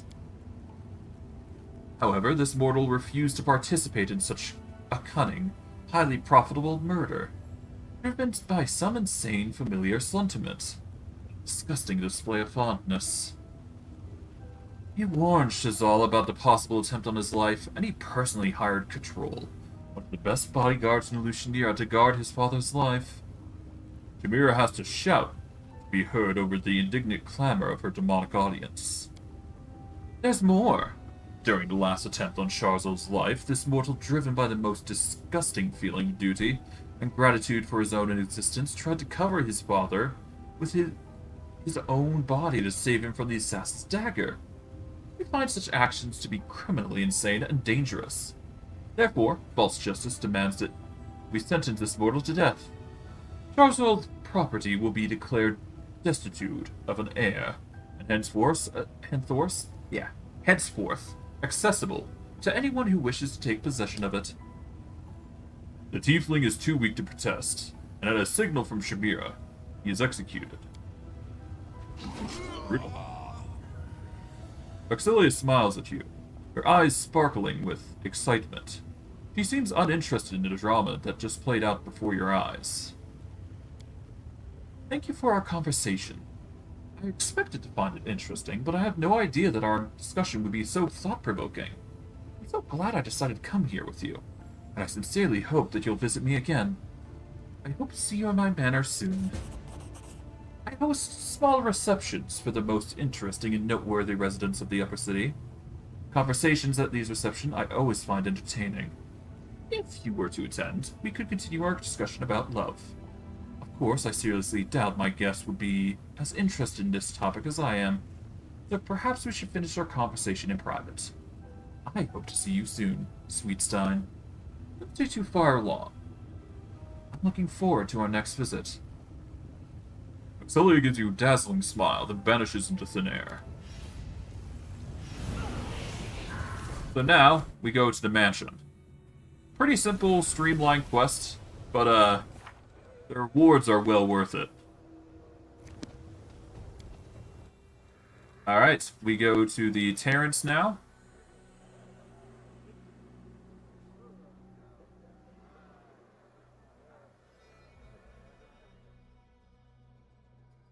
Pretty simple stuff, all things considered.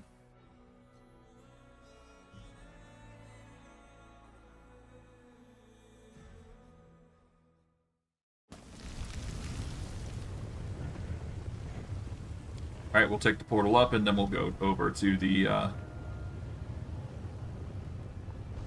we just cross over here, and we should be good.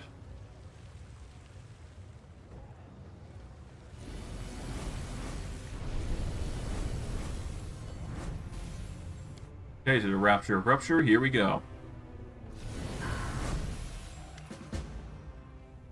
The sound of Jerebeth's agitated chittering fills your ears. I don't know how adept you are at reading the emotions of others, but I must warn you. You are in danger. Why am I in danger? Auxilia's greatest enemy is her own boredom, and it has bested her once again. My lady grows tired of you, and your company no longer gives her as much joy as it did before. You have ceased to surprise her, and she now finds you tedious and dull. If you wish to keep her interest, you need to stop acting so predictably. Try to keep her puzzled and intrigued by your behavior. Follow my advice, you may stand a chance at leaving Rapture of Rupture with your mind and body unharmed. I see. Maxilia's demeanor has changed since the last time you saw her. She looks at you with a mixture of boredom and irritation. When she greets you, her friendliness no longer seems genuine but forced and insincere. Here's our long-awaited guest. The performance is about to begin. There's so much new talent here today. I wonder if any of them will entertain me. She looks directly at you, and she makes this last remark.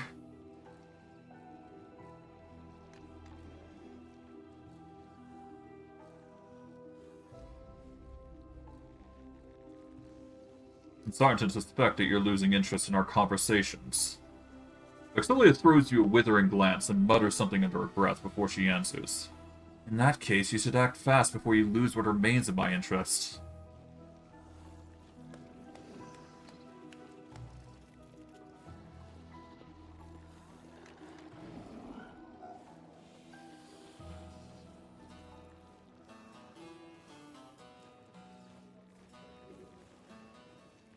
Maxilia claps her hands imperiously, and one of the performers begins to sing a heartfelt ballad in a deep velvety voice.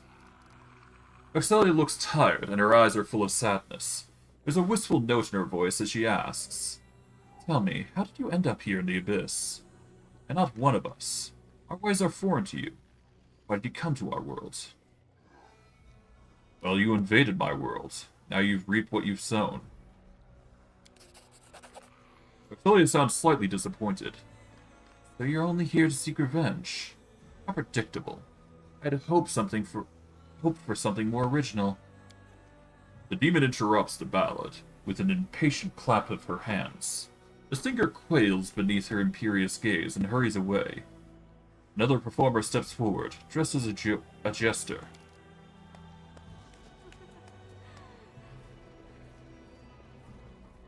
One second while I check something real quick.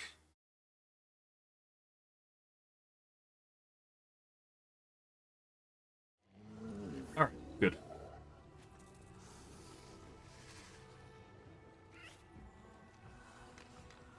Oh god, jokes. That wailing was starting to annoy me.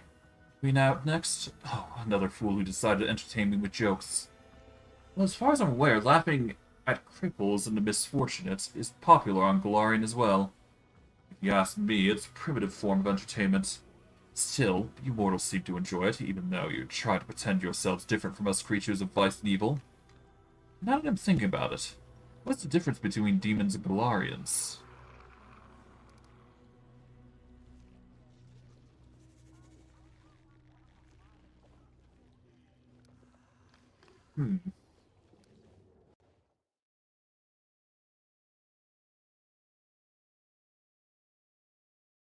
One second while I check something.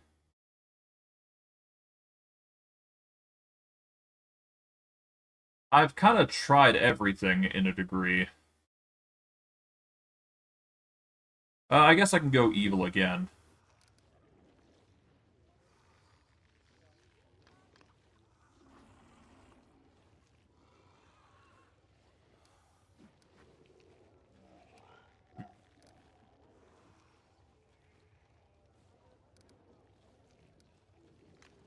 Yeah, will prevail, and you'll choke on your own blood. Vexelia rolls her eyes and sighs. She looks bored. Yes, yes, such a predictable response. I don't know why I expect anything different. After all, you're a fighter, not a philosopher. Vexelia dismisses the jester with a wave of her hand. A scrawny spellcaster comes forward and immediately conjures up two illusions that begin to fight violently with one another.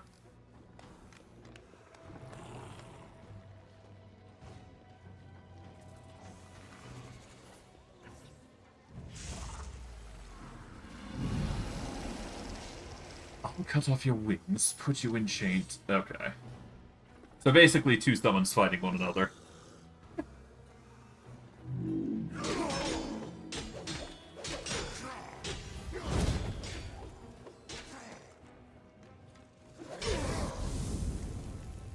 Auxilia rolls her eyes in exasperation, and her voice is unpleasantly shrill.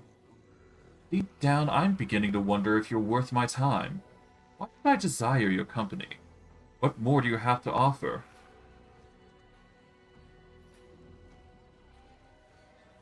That is a question you must answer for yourself. Vexelia is no longer trying to be polite. Her face is cold, cruel, and full of malice. Her voice is dangerously calm, but her words carry a clear threat.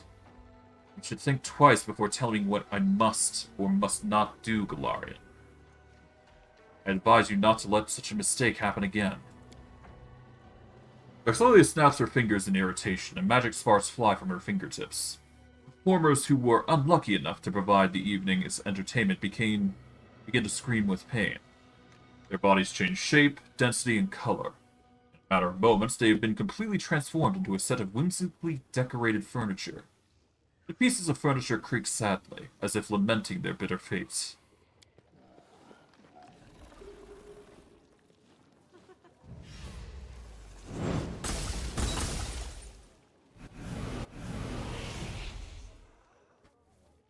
Vexelia is clearly tired of you. The polite words she forces out from between her clenched teeth do a poor job of hiding her frustration.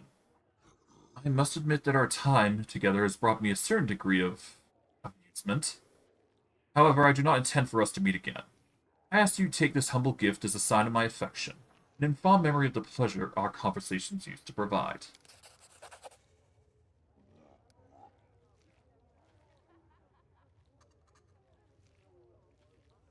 The succubus hands you an elegant piece of jewelry. This is one of my latest creations. It has an intelligent mind of its own. Certainly far more clever and sophisticated than many living creatures I know. The jewelry will identify the most important traits and features of its owner, and then it will enhance those abilities. A rare, valuable gift, and I hope you appreciate its worth. And now I must ask you to leave. I'm tired of your company.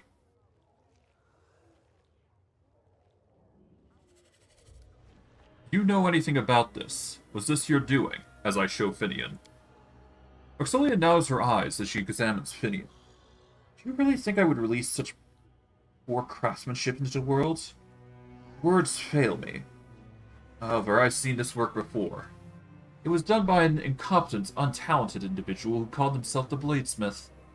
He showered me with compliments and asked to be my apprentice, but in truth, he just wanted to learn my secrets. Needless to say, I refused in no uncertain terms. Well, let's see what he managed to learn on his own. He lacks the skill to copy my transformation skills, and he clearly had no idea what he was doing. This is disgustingly crude work. The soul didn't fill the shape correctly, and part of it is still lost somewhere. To tell you more, I'd need to disassemble this sample. Don't even think about it. You demons are always looking for a reason to start dismembering people. We were here to fight instead of talk. I'd be more match for you, sweetheart. You'd have a tough time taking me down. How abominable. This mind seems flawed too. The bladesmith should have called himself the bungler because that would have been more accurate. Just look at this. He was clearly incapable of selecting the right kind of soul and transforming it properly. What a waste of material. Alright, let's do the good thing. Lift the spell from the unfortunate people you've turned into object. Into objects. Forgot the S. Free all of them now. Vexelia gives you a cold stare. She lifts her chin haughtily and mutters through clenched teeth. And if I do as you demand, what will happen to my manor? I've considered that. I've been collecting furniture this way for millennia, and now you want me to leave my house with bare walls and a drafty room? What unthinkable nonsense! Finian's voice trembled with rage. If not for the commander, I would have chopped your head off. Turning living creatures into other things is the worst of all crimes. Well, a fight to your death will rid you of boredom. Vexelia leans forward with sudden interest, her lips twisted to a horrible, bloodthirsty grin. This is interesting. Let's play, my sweetheart.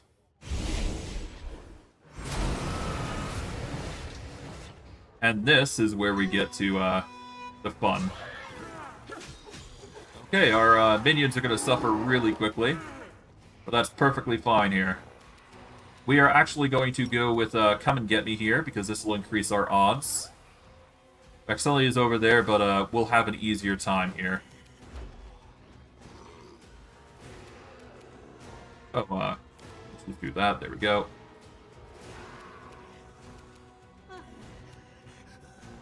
I don't know what I'm going to be able to do here. Let's see. You're not flat-footed.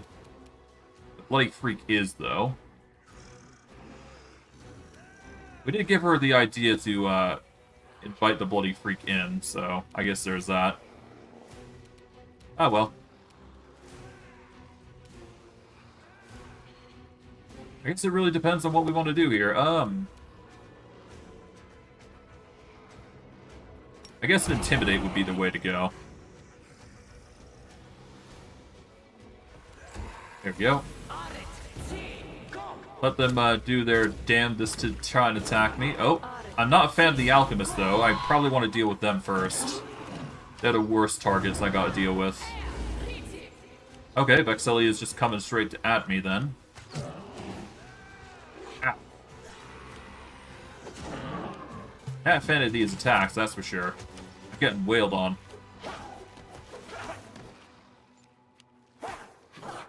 Okay, that's a load. Well, I mean, I'll go until I die. So, yeah, we got. Wait, we got permanently stunned. How the hell does that happen?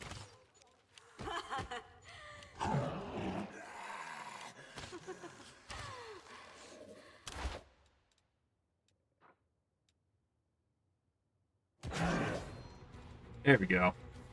Now I can continue.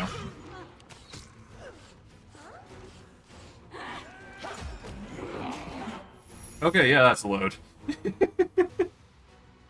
Yeah, I got mauled there. There's no stopping that. I should have just attacked and had a defensive boost up. It would have made our life a little easier, that's for sure.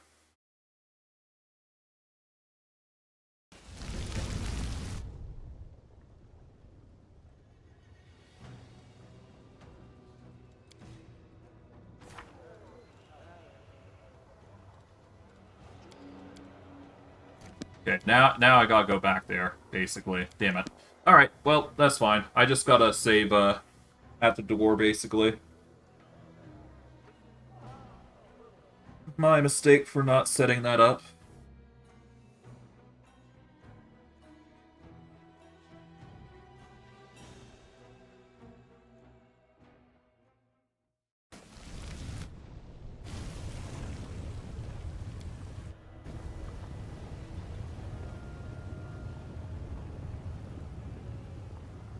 Okay.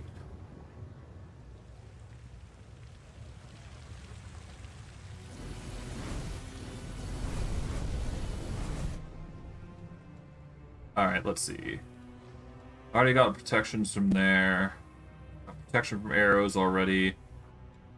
Stone skin is still on. The location's still on. The best I can do to make my life a little easier is getting blurs and displacements up.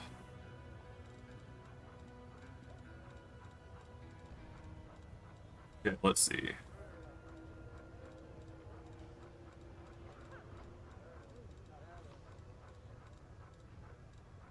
Here's my dragon boy.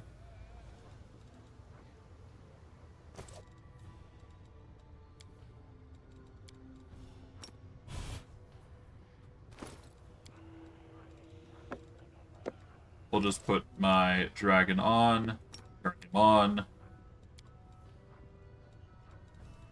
Alright, what's the damage? We suffer normal damage. Yeah, just a bunch of damage attacks. What is our AC looking like? We got 55. Got mage armor going. We just need a natural armor boost. Or rather, we just need to boost here, so we use shield. Let's actually go price in ascending order here. We are immune to fear. Or shaken and frightened, at least.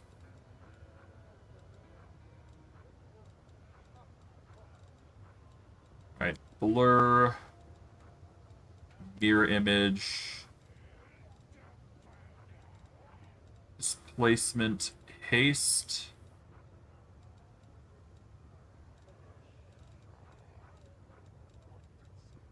Don't really need to worry about death effects, so I'll leave that be. I will activate False Life Greater, though. There we go.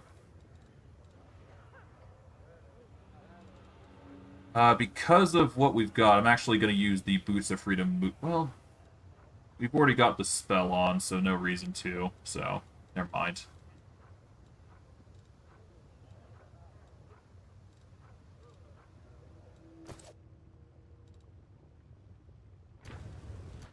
Okay, let's polymorph into dragon form. We'll also activate combat expertise here, as we will need that on, just to be safe. And now we will engage the fight here. We'll just speed through the dialogue, basically. Alright. Alright.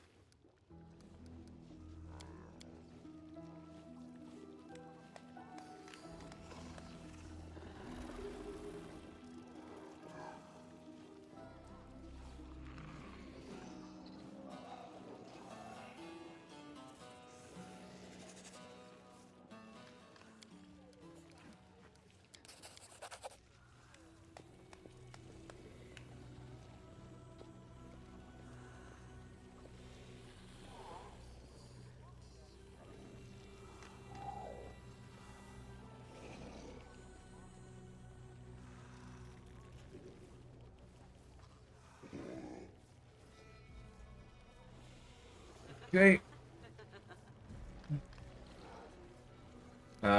We prevail, yep. And then we'll just go with the neutral option, just so we got 2 and all across the board, and then we'll get the amulets, and we'll go from there.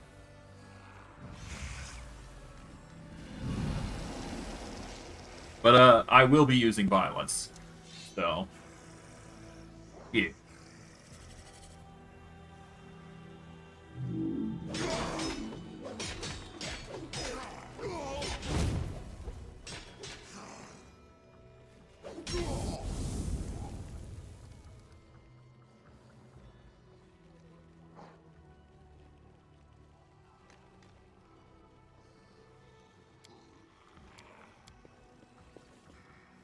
Alrighty.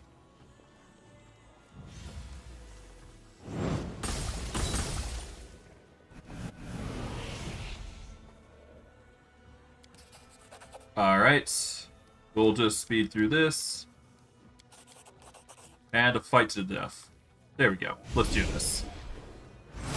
Time to properly engage battle this time.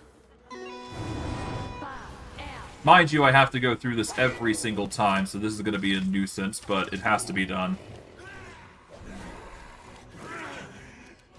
Okay. 56 AC. What is there to hits? 42. At the very least, I do want to get a hit off on the Cambion Alchemists. So we're just going to run it up and attack him. This is going to give us an absurdly high AC of 85. So now it should be very hard for them to actually attack me. Within a reasonable amount, anyways.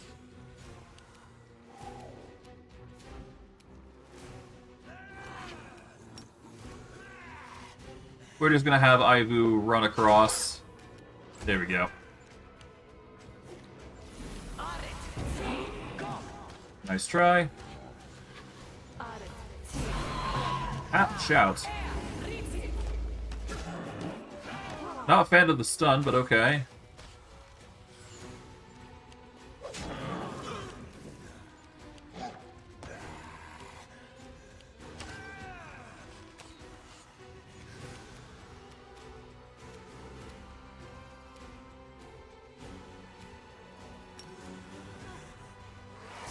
Just do that. There you go.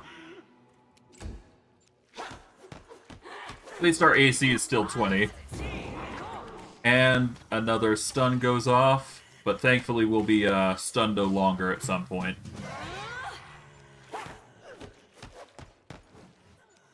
Should be losing stun by the end of this turn. Ow. Alrighty.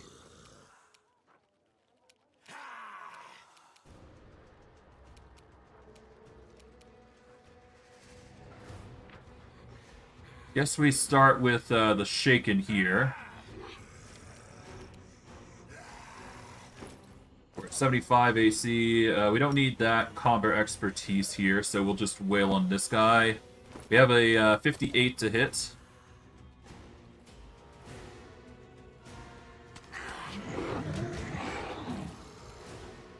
There we go. We get the stun off on the Cambion here. We'll 5-foot here. Alchemist really desperately trying to escape our attacks.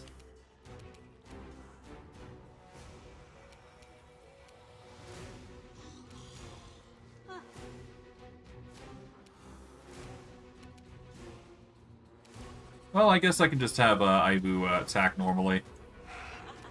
But Ivu's not going to get any hits in, I know that for a fact. Marksmans are really trying their best, that's for sure. Poor Ivu's going to be in for a world of hurt, that's for sure.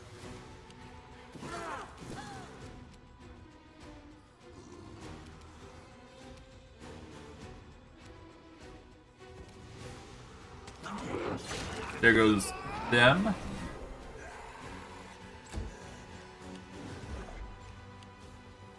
The Alchemist is running in fear. Which is good.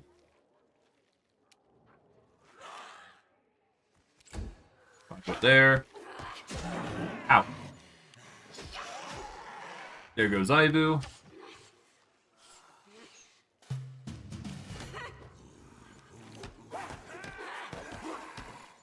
Okay, not a fan of the Meriliths.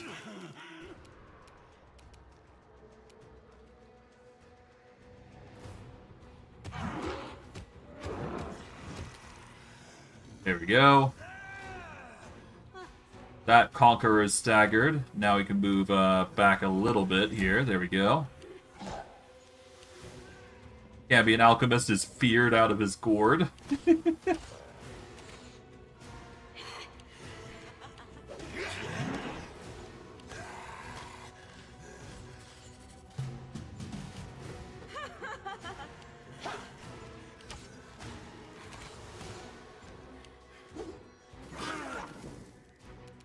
Okay, now for you.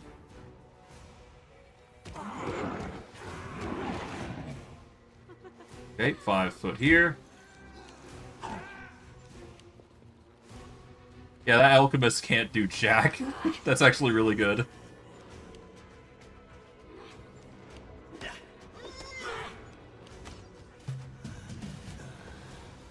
Okay, we're basically in a game of, I wouldn't say cat and mouse, but we're definitely in a game of fight till victory. Back up here. Yep, that Alchemist is not going to be attacking us anytime soon, which is good. That just gives us more time to heal, which is really good for us. Okay, we'll have to attack this Conqueror, so that way we don't suffer as many hits.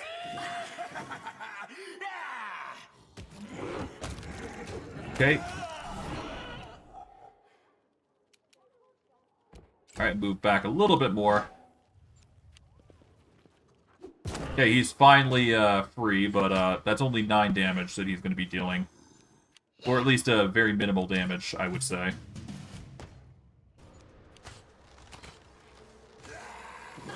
Okay. We then focus on the Defiler here. We 5-foot this way. The Cambodian alchemist is running in fear. Ow.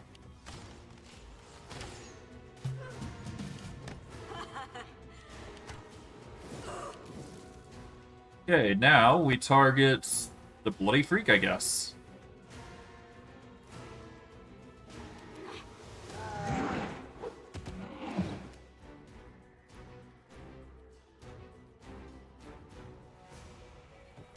Here we go. Ah, 9. At least I'm immune to stagger, so that's good.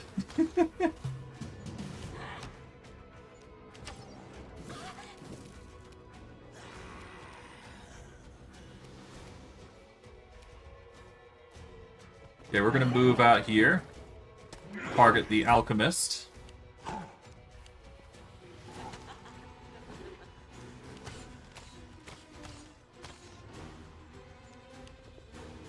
Oh, the Cambion marksman is out in fear.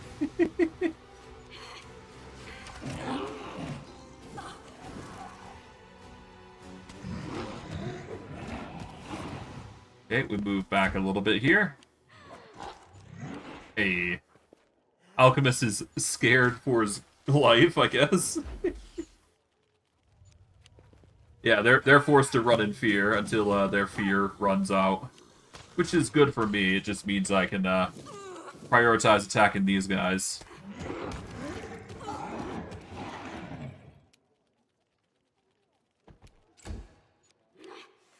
Yeah, these guys are...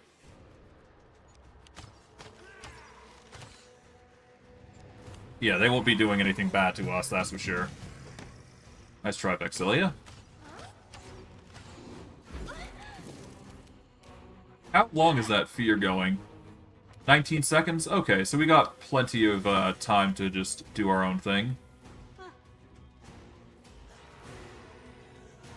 guess we'll target you because you're an issue. I'm not too worried about the alchemist either, so... And considering that they've just done that, so we're good. Ow.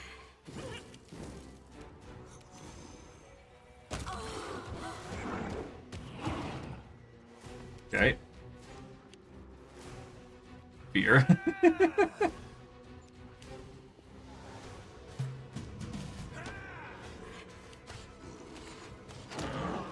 Ow, a crit.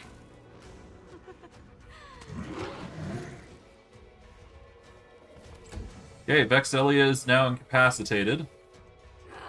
Now we just gotta worry about these guys. So I guess we'll focus on Succubus Guard now.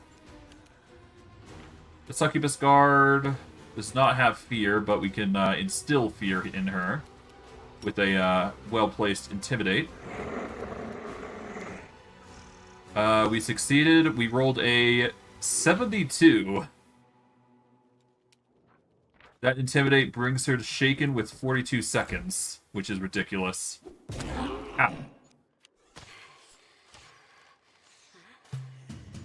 Alrighty. She has just made my life a little easier by doing that, so we'll just wail on her like that. 5-foot step closer to these guys. Ow. Ow.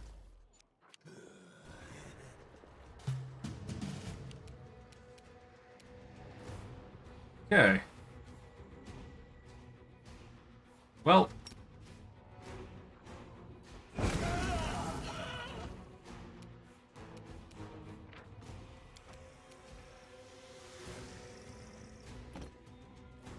I'll just move in such a way where he can't run carelessly.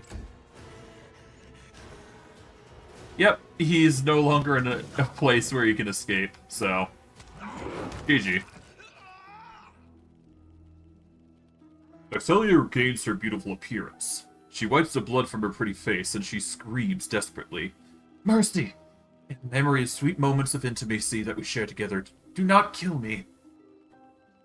Lift the spell of the unfortunate people you've turned into objects. Free all of them. Now. This is the price of my salvation. But they're free to go. Talentless and competent idiots. At least in my manner, they were some use. But you can have them if you want. And in that, I grant you my mercy. I'm grateful for the gift of mercy, and I swear I won't seek revenge. I must admit, you managed to surprise me one last time before the end of our brief affair. And for it, we get experience for it, so that's a plus.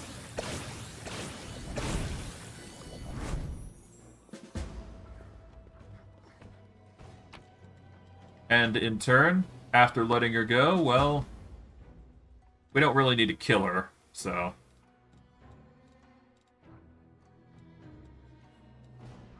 For our troubles, we don't really get anything too crazy.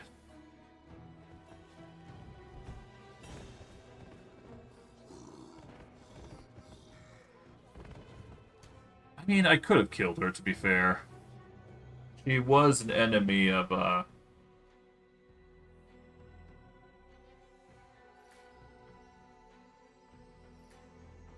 don't know.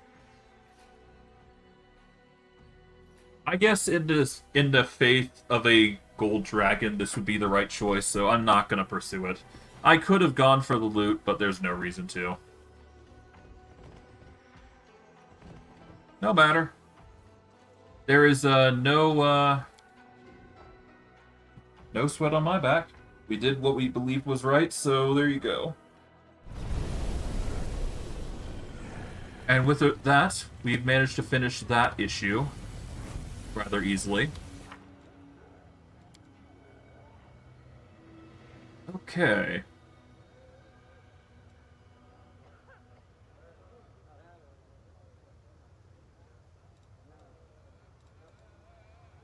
Yeah, so we'll be doing that in the next chapter.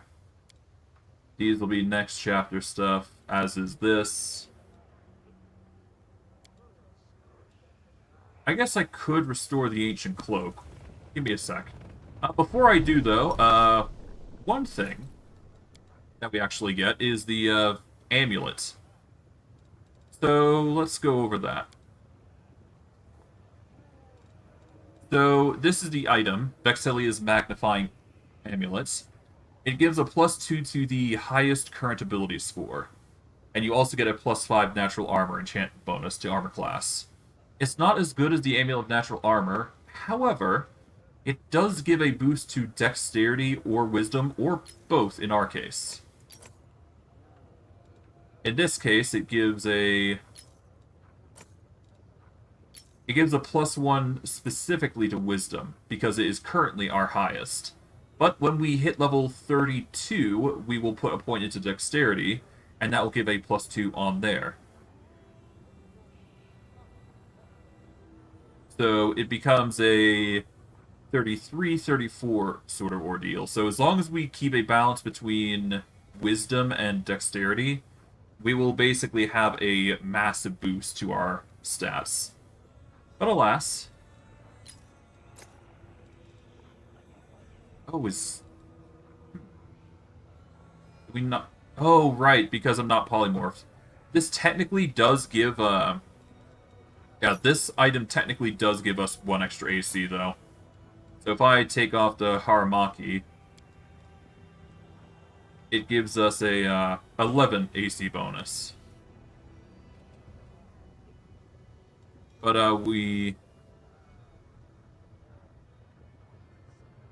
let's just turn this off, and we'll put on the Haramaki again. There we go. But yeah, that's technically an additional plus. Well, it counteracts the negative from the +1 AC we get. It has the potential to be a +7, basically, is what I'm trying to say. Or at the very least, a addition in stat-wise, anyways. But we will go over here, because I do want to see if I have the material necessary to...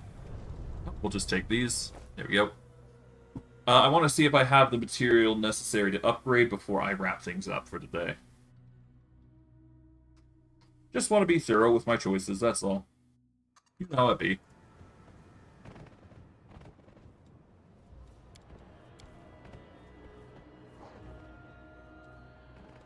Besides, we have a chance to rest if we so desire. We don't need to, but it's there. Because we haven't ran into Babao yet, I'm going to say that we don't need to rest. So as long as we maintain the power of believe in yourself, I think we should be fine. It seems like I've lost the believe in ourself of dexterity. Did I?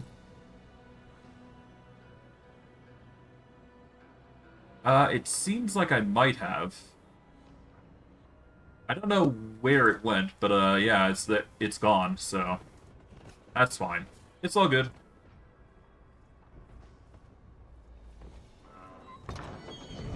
Alright, let's talk with the storyteller here. This will be our last thing that we do for today. Let's see if we can't restore the cloak. Please examine the items.